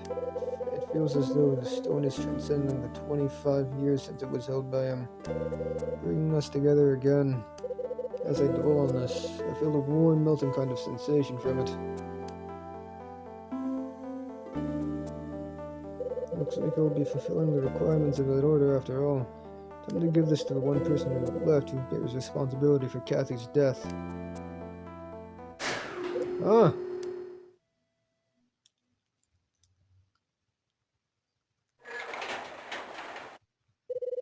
The elevator opens and somebody emerges. Is that Mags? Oh. Mr. Hyde?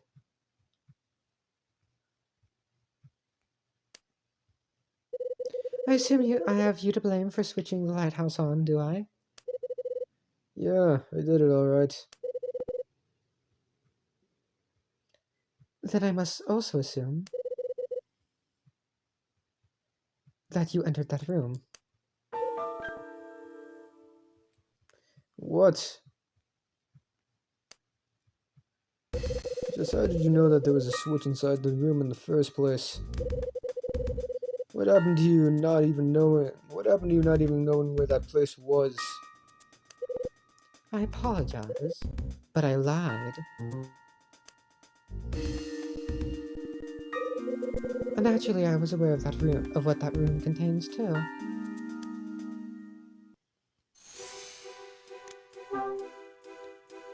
If you knew about the hidden chamber, why did you need to lie? Let's just say I had no intention of discussing my knowledge of that room with anybody. I breathed a sigh of relief when I decided to sell off the building, safe in the knowledge that the secret would disappear once the building is demolished. I suppose, looking back, I was hoping for a little too much. I never imagined you'd take to snooping around and looking into the building's past.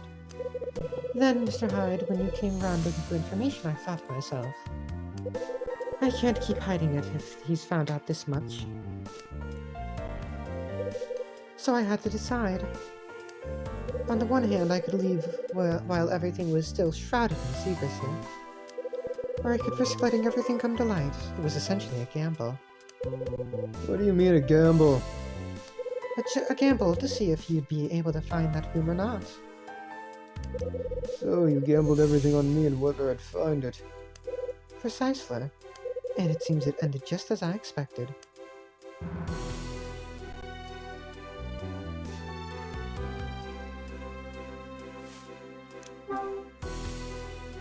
What were you trying to hide? The crimes that he committed, of course. His time as Condor's ringleader, the stolen jewelry and illegal sales. Not to mention keeping it all under LAPD's radar, despite one of them being involved. And lastly, the unfortunate killing of Kathy. The crimes committed by George here in this very building. They needed to be kept hidden. All of them. And I intended to do just that. I was planning to take these truths with me to the grave. But as we can both see, that proved futile.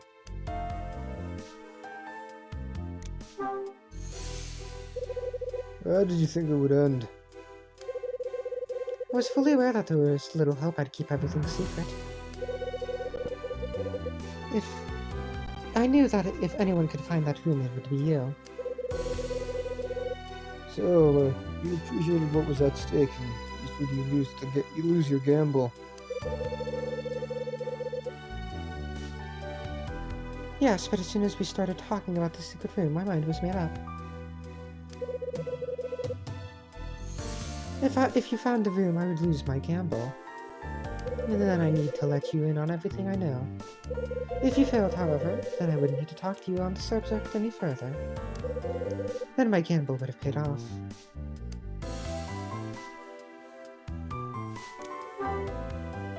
What made you think I'd find it? I knew it would take a focused individual, and you more than fitted that description. Oh, I could see it in your eyes or something. Damn right I'm focused. You don't think I'd waste my time looking around this place without good reason, do you? Of course not. I was truly surprised when you came to me and told me what you knew about 30 to 25 years ago. The fact that the safecracker Michael shot turned out to be... The fact that the safecracker Michael shot turned out to be your father. I doubt anybody could have anticipated that one. Yeah, what are the odds, huh? Maybe I knew, Mr. Hyde. Even as you arrived at my room today, I knew what was going to happen. Somewhere deep down, I must have realized that you would uncover the whole thing. Tell me something, Mr. Hyde. Have you found everything you were looking for? Yeah, I think I have. Michael's 13-year-old diary. The proof that connects the LAPD and Condor. Even the Scarlet Star, I've uncovered them all. Even the Scarlet Star, I've uncovered them all. You found the Scarlet Star? Certainly did. Michael McGrath left some helpful clues behind. They led me to the hidden chamber and helped me get it. I have it now. Is that so? Here, take a look. So, this is the Scarlet Star. Sure is. Your late husband didn't take the disappearance of it lightly and killed Kathy as a result. The Scarlet Star going missing was where this whole horrible ordeal began. Not quite. Condor's theft of the Scarlet Star in the first place is where it really started. If George Patrice was still alive, I'd be showing the thing to him. And we'd be having a very frank chat about his crimes. I'm sure you would. But as he's no longer with us, that will never happen. True. Same thing with Michael. You can have this back now, Mr. Hyde. What? I was only concerned with keeping it hidden, not keeping it for myself. Since you found it, you've earned the right to keep it. In fact, everything you found is as good as yours. The room and all its contents. Which by extension means that disposing of it all also falls to you.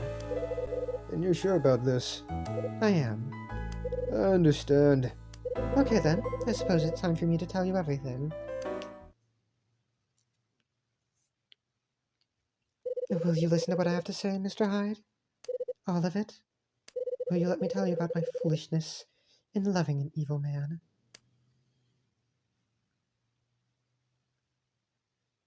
I first met him when I was 19 years old. How old was he?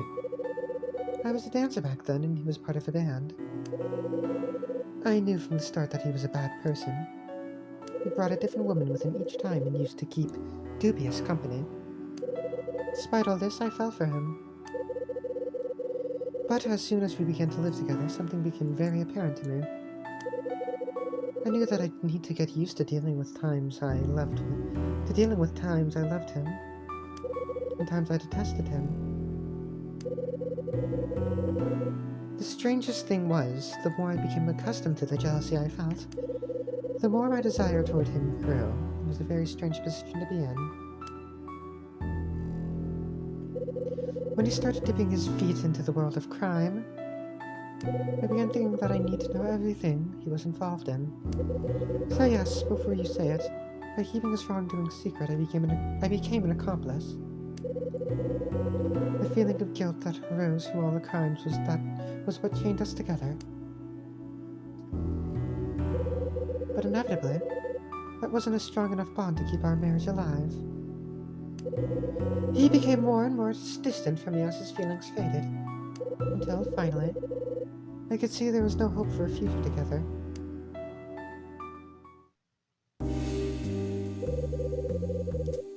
Eventually, he and Kathy went on to betray me and Michael. Despite having full knowledge of their intimacy, there was no fuss made. I was perfectly content to just sit back and watch, now that my feelings had subsided.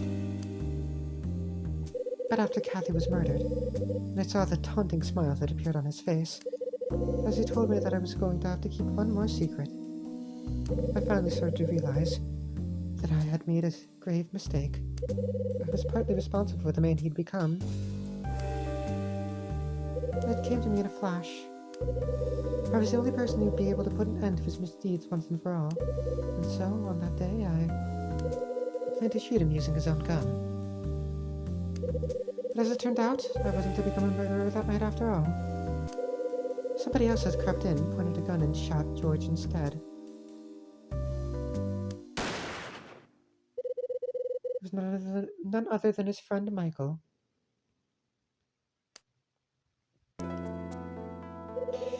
When the deed was done, he looked me in the eye before striking me down with the gun.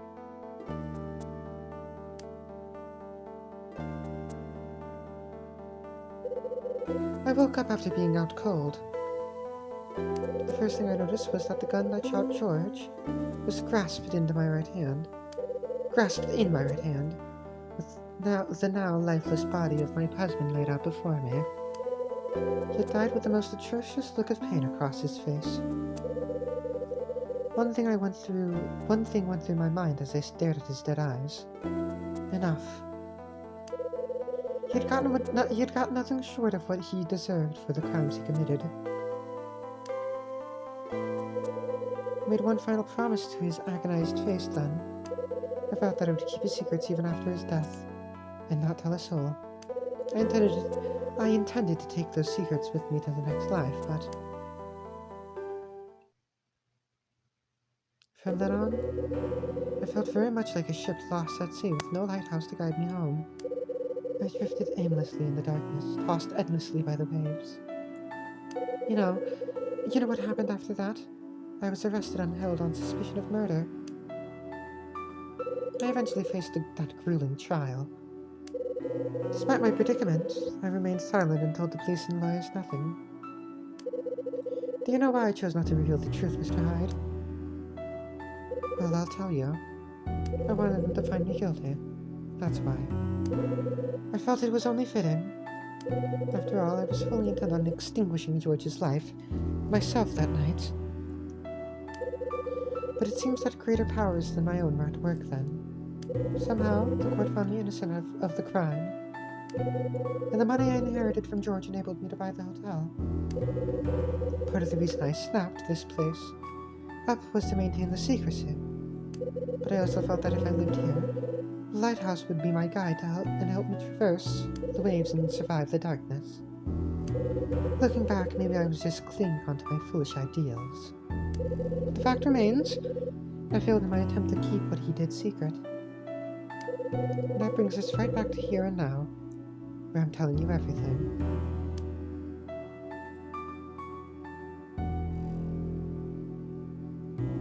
And that's the end, Mr. Hyde. There's no more.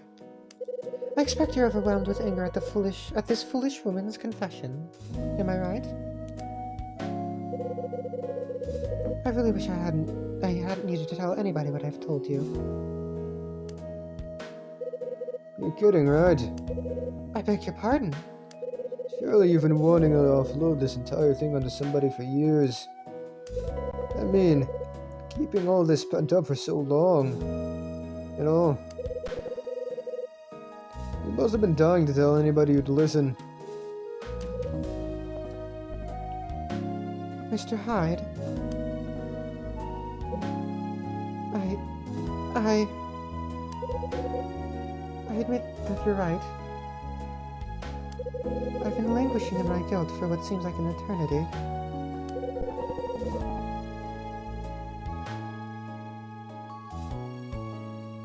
I just couldn't see it through to the end.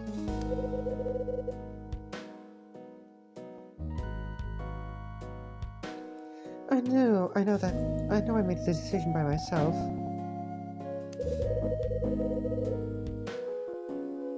I just wanted to put my love for another ahead of my own feelings. I never thought doing so could lead to this much turmoil. It's true. I've been feeling like this for quite some time now. I desperately wanted someone I could sit down and talk to.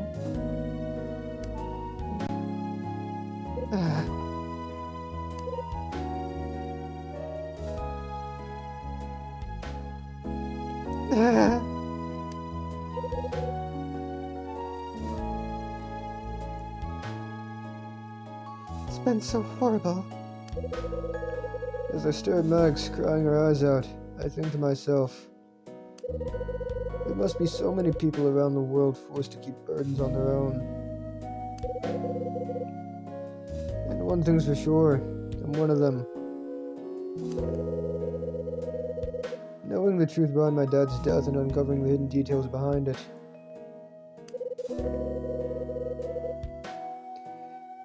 It still doesn't go far to erase the unbearable things I have going around my mind. I understand the pain she's feeling. I really do. Now she's in front of me in tears after telling me everything.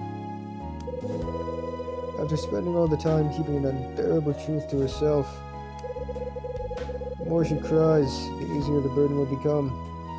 And it will never truly disappear. I suppose the least I can do is wait quietly until she's done crying.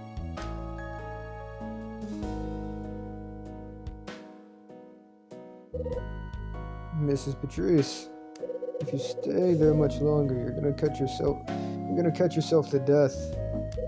Here, I'll help you up. Thank you, but I'm fine, Mr. Hyde. I can stand on my own. I have never needed anybody's help, and I have no intention of changing that now. Mag stands up and I notice that there are no longer any tears in her eyes. Her eyes are now fixed on the light bursting forth from the lighthouse. I just stand and stare.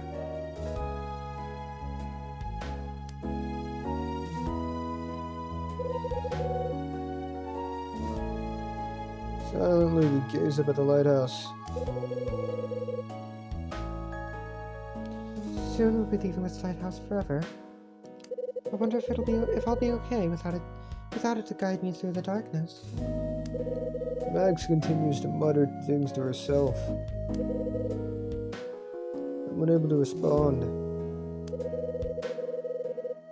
I just continue staring up at the lighthouse without saying a word.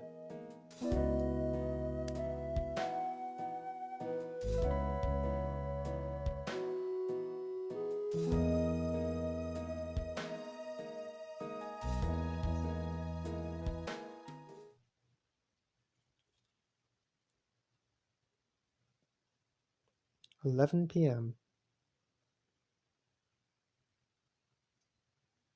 Even though Max has left the roof, I'm still standing around here. I don't feel like dragging myself back to my room. I decide to make one last trip to the 4th floor.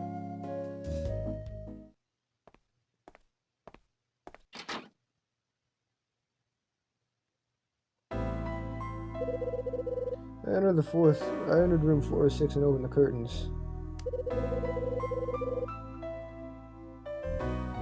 I brush aside the dust that's covering the window and peer outside. Through the dirty window, I observe the scene beyond. It's the cold, damp view I'm so accustomed to seeing. The picturesque city at night. I never thought I'd see the last view my dad ever laid eyes on. But of course, what my dad saw must have been slightly different.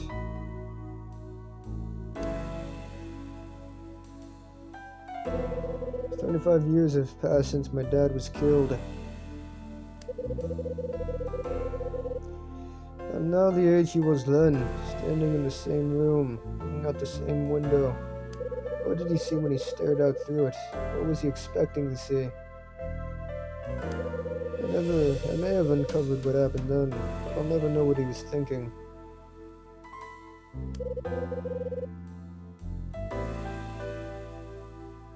There is one thing I know for certain, though. He was standing by this window because he made a choice. A choice which he made with me and Mom in mind.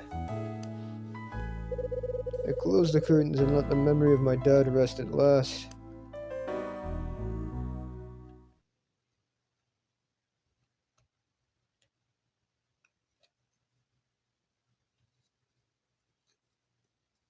Morning! That's very bright.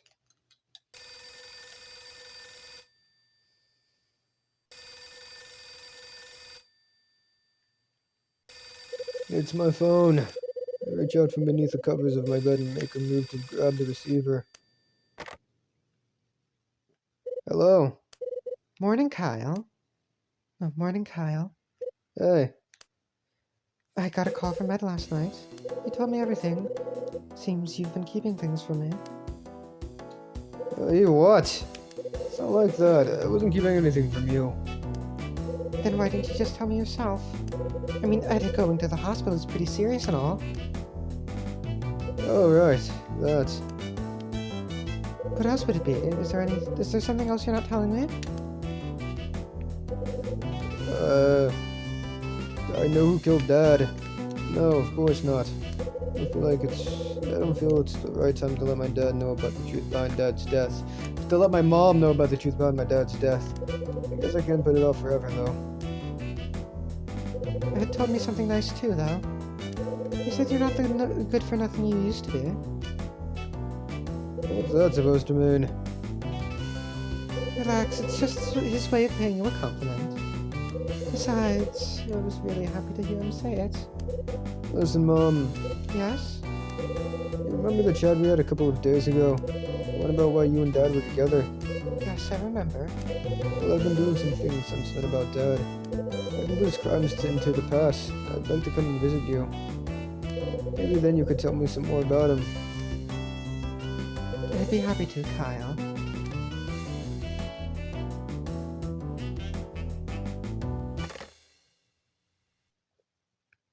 I turn on the tap. Splash some water onto my face.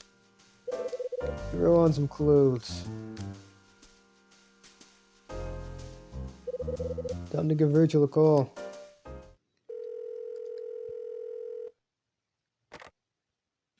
Red Crown, how may I help you? It's me. Good morning, handsome. I'm done with that order. You mean you found the item? Yeah, that and the truth from 25 years ago. Should I pass you over to Ed? No need, I'll probably come into the office later anyway. But best give Ed a heads up first, though. Will do. So guess I'll see you then. I'll be waiting, Kyle.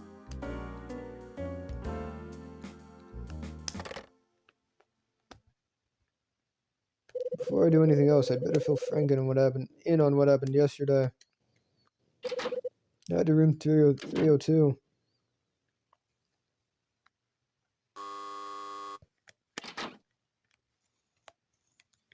Mr. Hyde. Mr. Hyde. Mr. Hyde. Hi, Frank. What did you find out in the end? Did you manage to uncover anything significant? Yeah, you could say that. That's why I'm here, actually. Please tell me what you know. I gained access to the hidden chamber Condor used for the secret sales. A hidden chamber? That's what I said. Seems there's been a secret room here ever since the place was a hotel. Won't be easy to find, though. The only way to get in was via a secret hatch in the elevator. I'm stunned. So you actually entered this chamber? Damn right I did. Not just that, I found some pretty interesting things there. It should be just what you've been looking for. What? Here.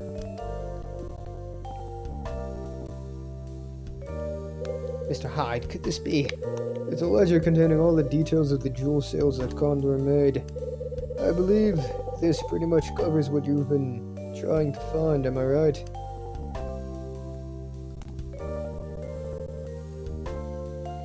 And these? What you have there is a picture showing you Spec together with Condor in an LAPD office, a police badge.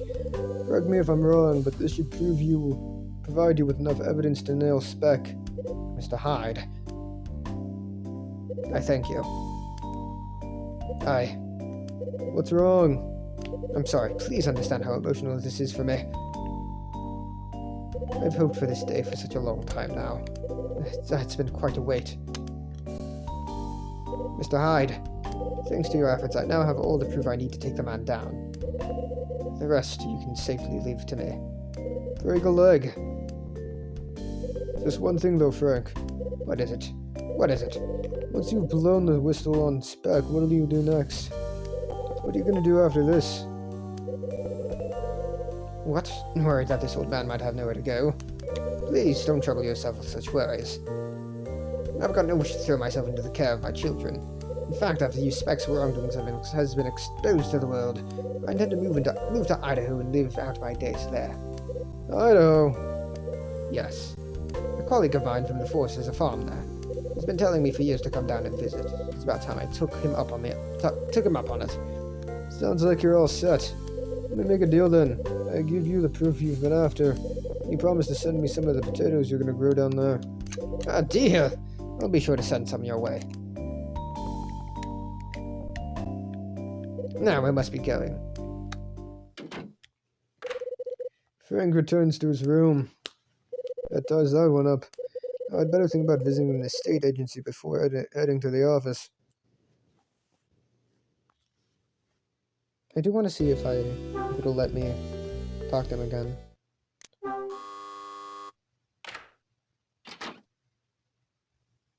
Mr. Hyde? What's wrong? When are you moving out, Frank? I plan to leave on the 30th. Go for a drink sometime before then. I'd like to pick your brains about some old stories. I think I could manage it. Let me know when you have the time. I'll do that. Frank goes back inside his room. So that's vacant. Room 304. I don't remember who lives where. Because nobody wants to see what the buzz is all about.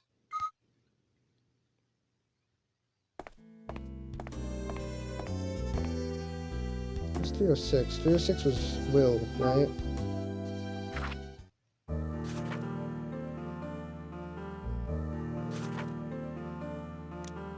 Yep, okay, so he's not going to be there. 304 is Dylan, I think.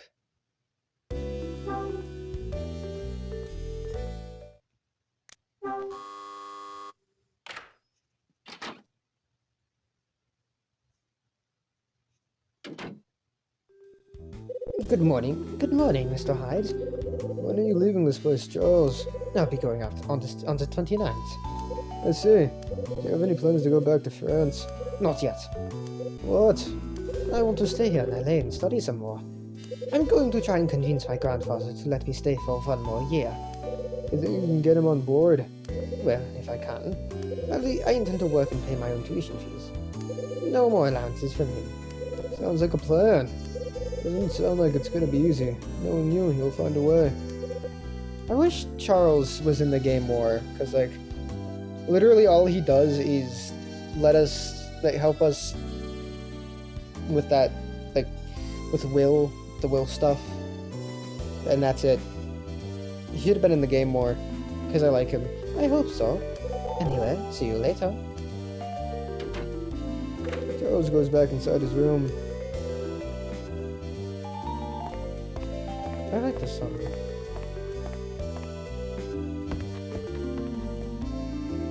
Now, is Marie gonna be in here?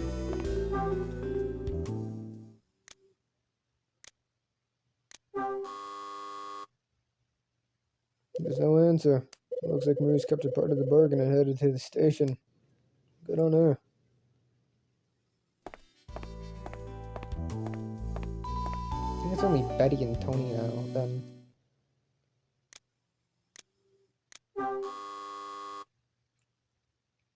There's no answer. Looks like Betty's not at home. What? Is Tony here, Tony? Tony! Please! Who's there? It's me, Kyle. Oh, Hyde. Sorry, man, but I'm about to go out. I see.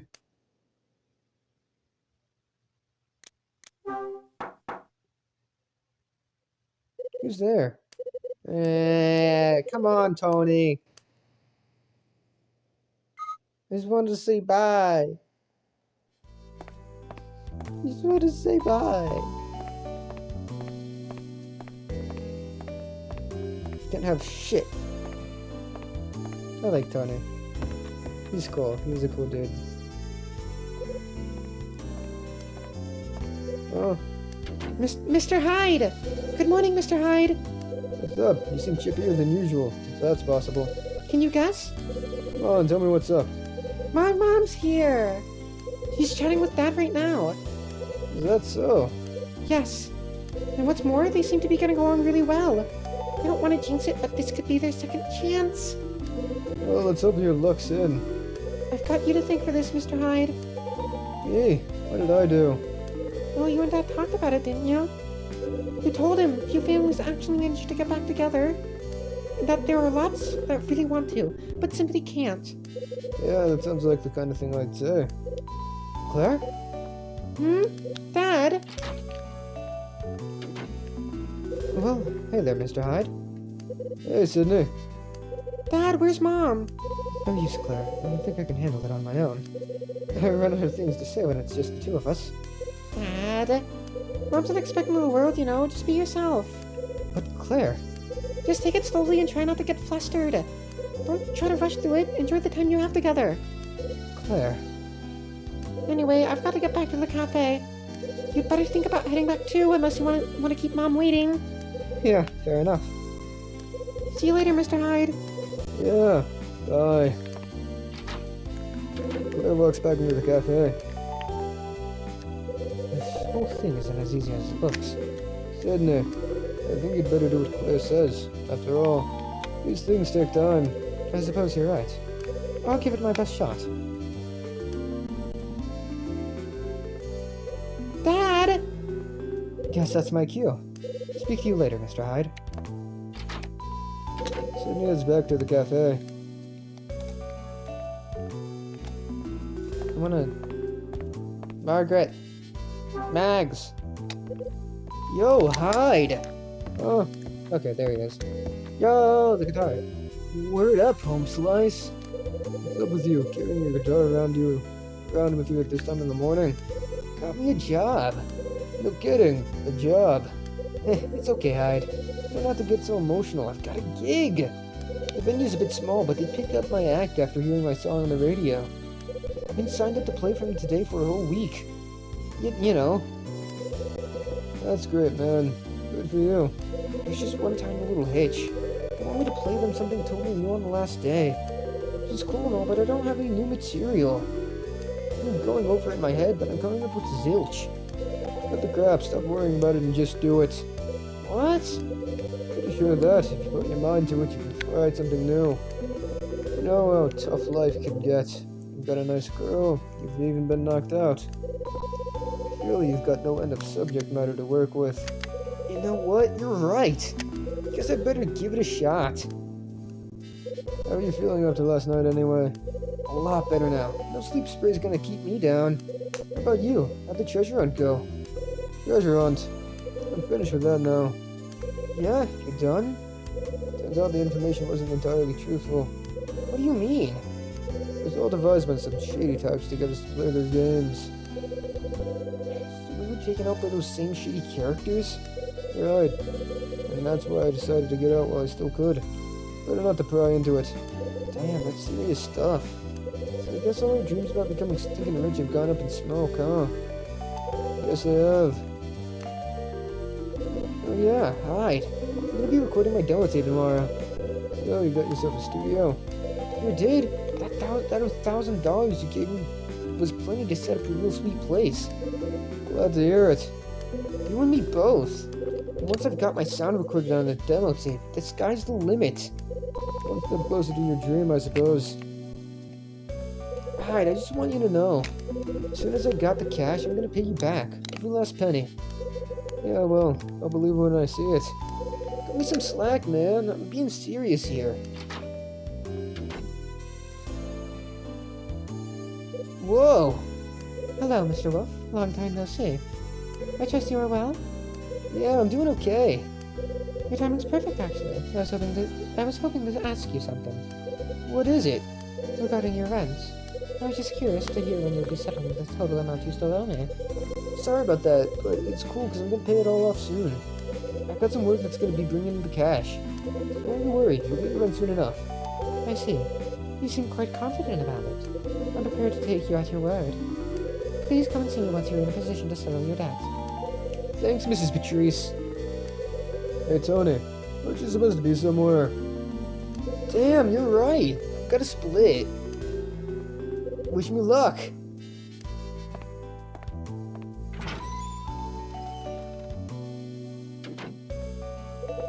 He's somewhat different from before, wouldn't you say? He is. He managed to look me in the eye and tell me straight. Much more confident.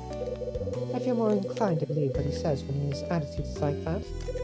I wonder what brought on this sudden change. I grilled him. You're not so different yourself, you know. The what? Well, like you, he's been weighed under by problems and couldn't get any help. Now he's overcome that, and you've seen the results. I see your point.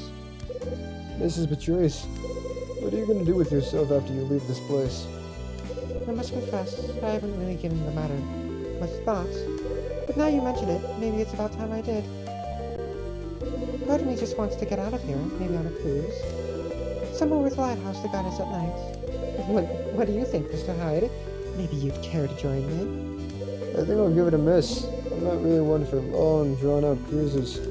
I see. Well, that's probably for the best. Especially seeing as you have more pressing matters to attend to. Meaning? Well, like finding a new place to live, for one. It's only you and Mr. Wolf who are yet to decide on a place. Maybe it is time I gotta move on. I'd really appreciate it if you did. There's still a lot on my plate to take care of, without having you to worry about. Though I'm sure you appreciate that would be that more than the others would. Yeah. Anyway, I must be going, Mr. Hyde. Alex returns to her room. Okay then. Time for me to head out too. My pager. Take it easy. What's the hurry? I'll be there as soon as I can, Rachel.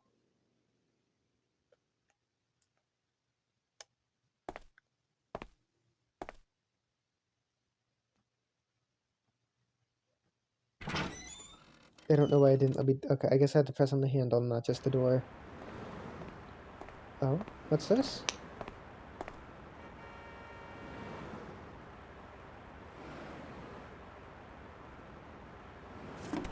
What did I put in there?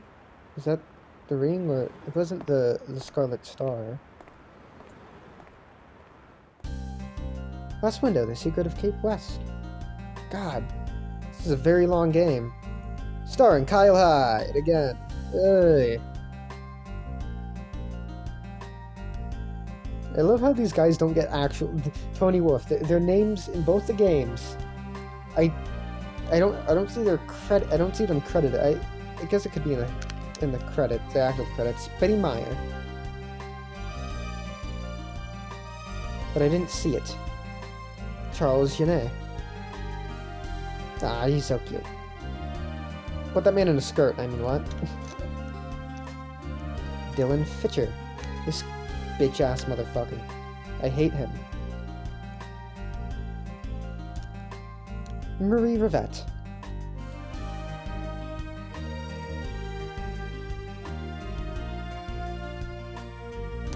Rex Foster.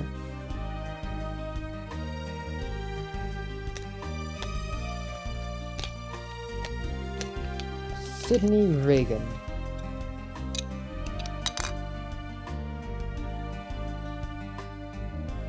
Claire Reagan. I like Claire, she's cute. I like her little bandana. Ed Vincent. Motherfucker. Is Mila gonna get one of these cards? Rachel. She doesn't get a last name.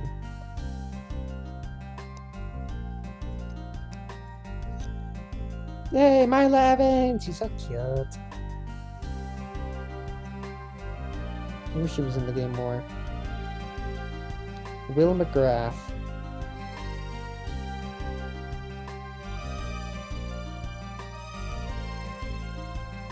Frank Raver.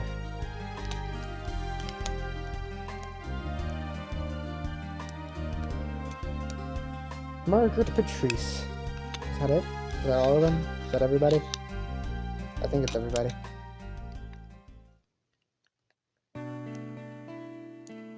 Staff credits. Producer Takuya Miyagawa. Co-producer Satoshi Kira. Kira from Death Note. Director Taisuke Kanasaki. Game designer Yuka Suzuki. Oh, that's a lot of Kenji Udo, Koji Nakata, Natsuoka Wada! Script. Yu Tomonobu, Shuichi Nakagaki, I think. Taisuke Kanasaki, character design and animation supervisor. Rei Sato, Rei Masumi Hayashi, Aino, something. Oh, Kamikaze Doga. Rei Suzuki, Naoto Oishi, okay. A lot of people. Junpei, Gary, Takanobu. Nami Kawamura, Casting Boat Incorporated. I don't know how to say that. Miya Hiroshige, Hasami, something. Keisuke Sakamoto, Mars Incorporated, Kenichi, something. Kai Kanoshi, Yasuo Inoue.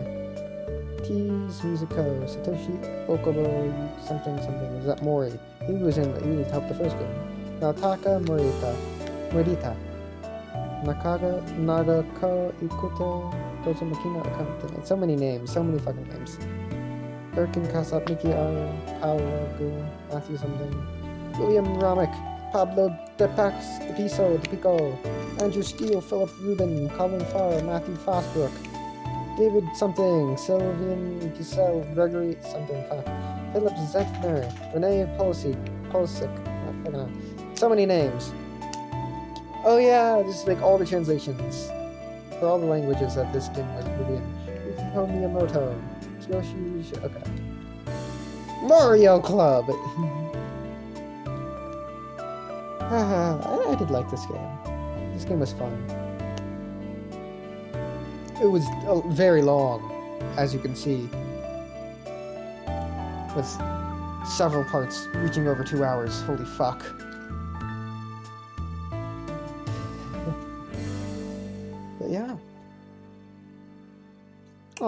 it's Chris and Kyle. All rights, including copyrights of games, cinema, music, and program, reserved by Nintendo. 2010 Nintendo. Developed by Sing. Copyright 2010 by Nintendo. So, do I get that epilogue? Final results of the election are now in. LA's new mayor is John Taylor. Born and bred in the locality, this man's steady campaign has won him the position. He shares a firm handshake with his running opponent, Hugh Speck. Speck, the runner-up of the campaign, had this to say. Regardless of the outcome, I will continue to represent the good of the people. We apologize for the interruption. Breaking news has just come in. The Museum of Natural History has received an anonymous donation. The donation consists of a large, pristine diamond. The diamond itself is a well-known jewel, the famous Scarlet Star. Hyde, what did you do? It was stolen from the French jeweler Charnay 25 years ago something. Experts examining the diamond recognize it as a Starlit Scarlet right away. Due to its distinctive appearance, it is an absolutely priceless stone. I repeat. What do you repeat? The Museum of Natural History has received an anonymous donation. Kyle. Hell yeah. That's awesome. I think it was Kyle. He still had that, right? The end. Frank, I hope you nail Speck.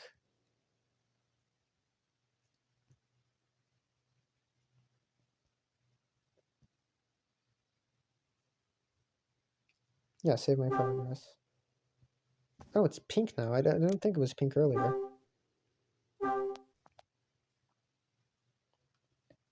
It didn't look pink earlier.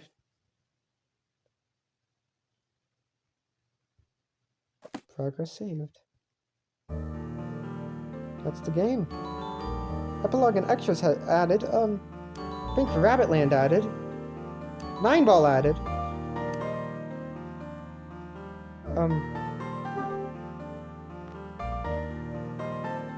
What the fuck is this? Touch the screen to start.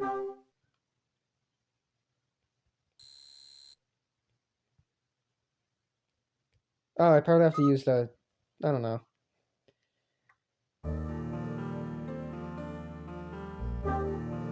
How do I find the epilogue? Bookmark. No, it's not. Contents.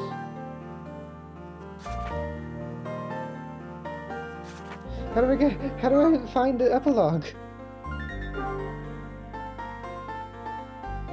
What?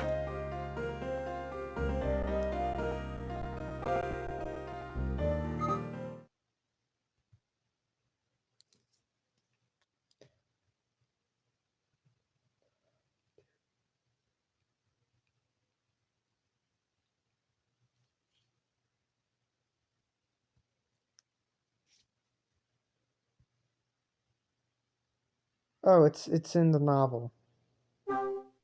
Okay.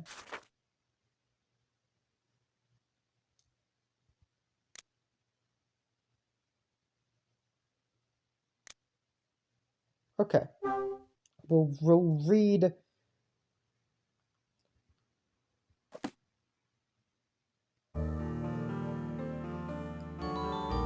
Okay.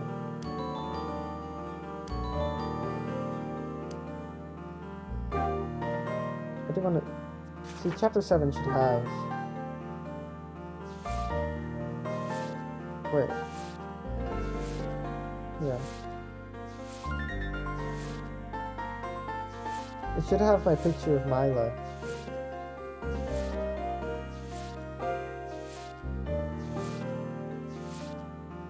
Come on, Mila.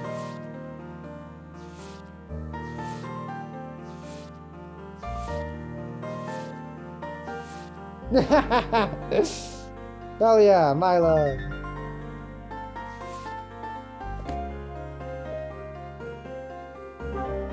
Let's go to chapter 10.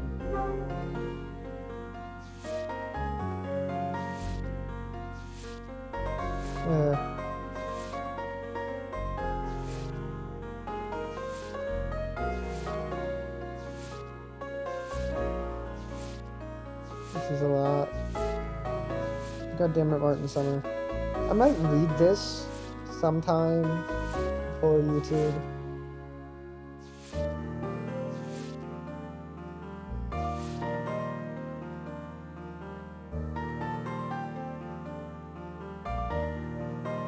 Wait, what?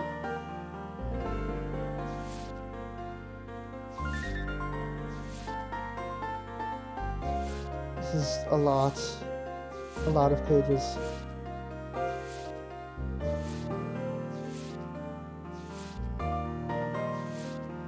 My God.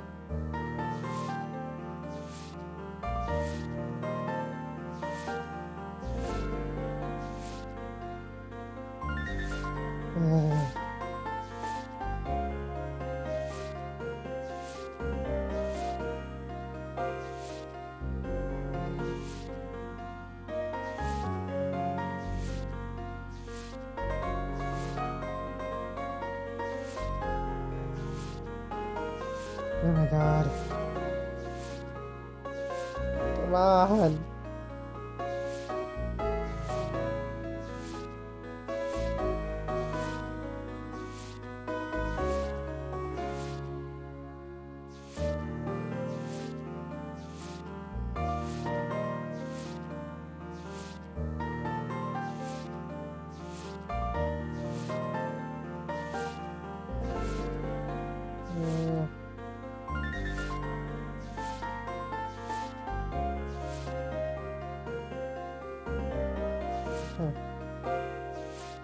I'm close to the end.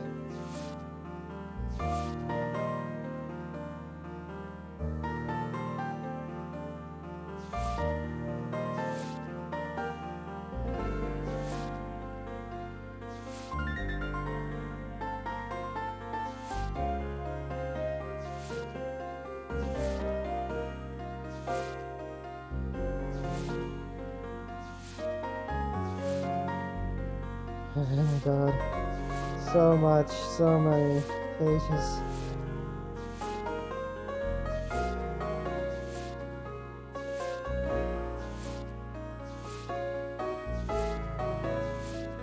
My God.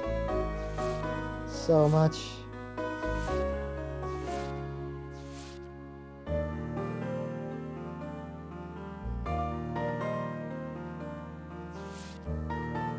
Okay. Oh, yeah, okay.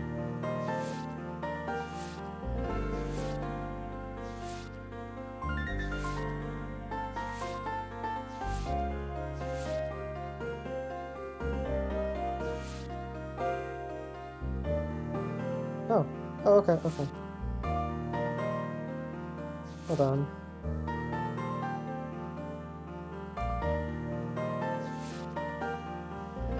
Okay, starts here. He checked in a few estate agents, but nothing really caught his eye. Every apartment in town seemed to have some aspect or other that didn't suit him. Still, he could come back to that. For now, he headed over to Red Crown like he'd promised to Rachel. Felt like forever since he'd been in the office with Ed and Rachel. It was a little awkward, actually. So, did you find it? boomed Ed. What were you looking for? What you were looking for? Hyde knew exactly what Ed was getting at. He proceeded to tell them the whole story. Everything that had happened after his father, Chris summoned out of his death.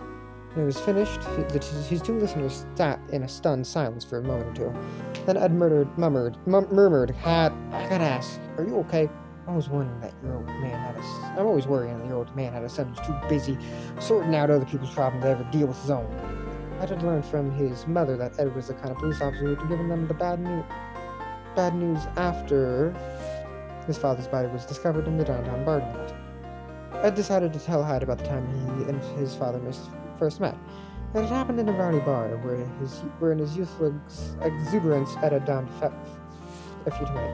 I was just gonna say, how long is this? Okay.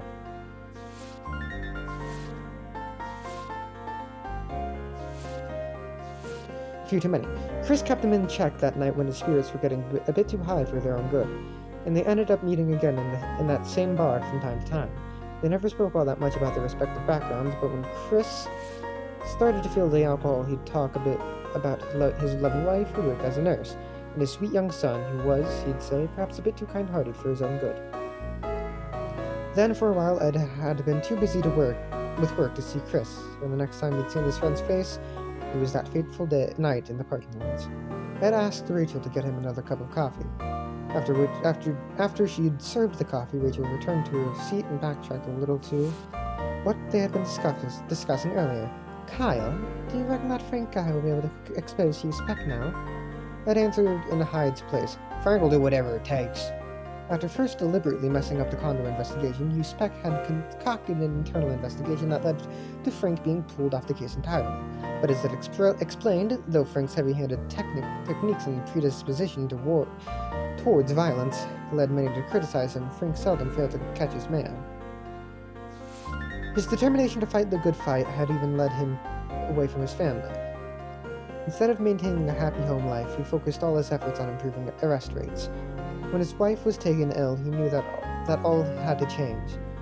That now was the time to try and rebuild his fractured relationship with his family.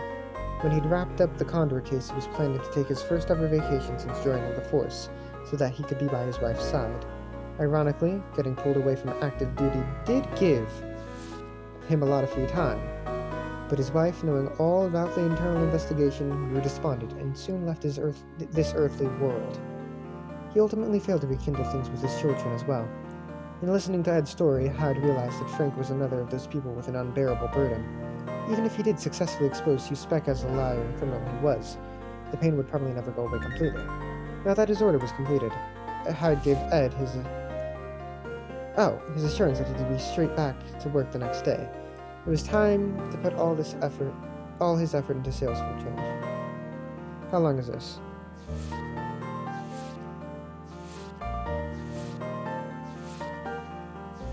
Fuck, how long is this? Oh, this is gonna be long. This is gonna be long. Fuck. Okay. I don't have time to do this. I don't have time to do this right now. I'll put a bookmark, and maybe in the future, if I read this whole thing, I'll put it here. I'll read this.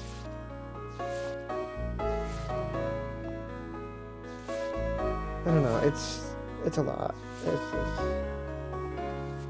There we go. I will see you all next time. The next game we'll be playing is Tyrion Cuthbert, Attorney of the Arcane. Basically, Ace Attorney if it was set in the Dungeons and Dragons world. Yeah. We'll be playing that next time. I'll see you all then. I'm gonna miss this game. So cozy. Bye-bye!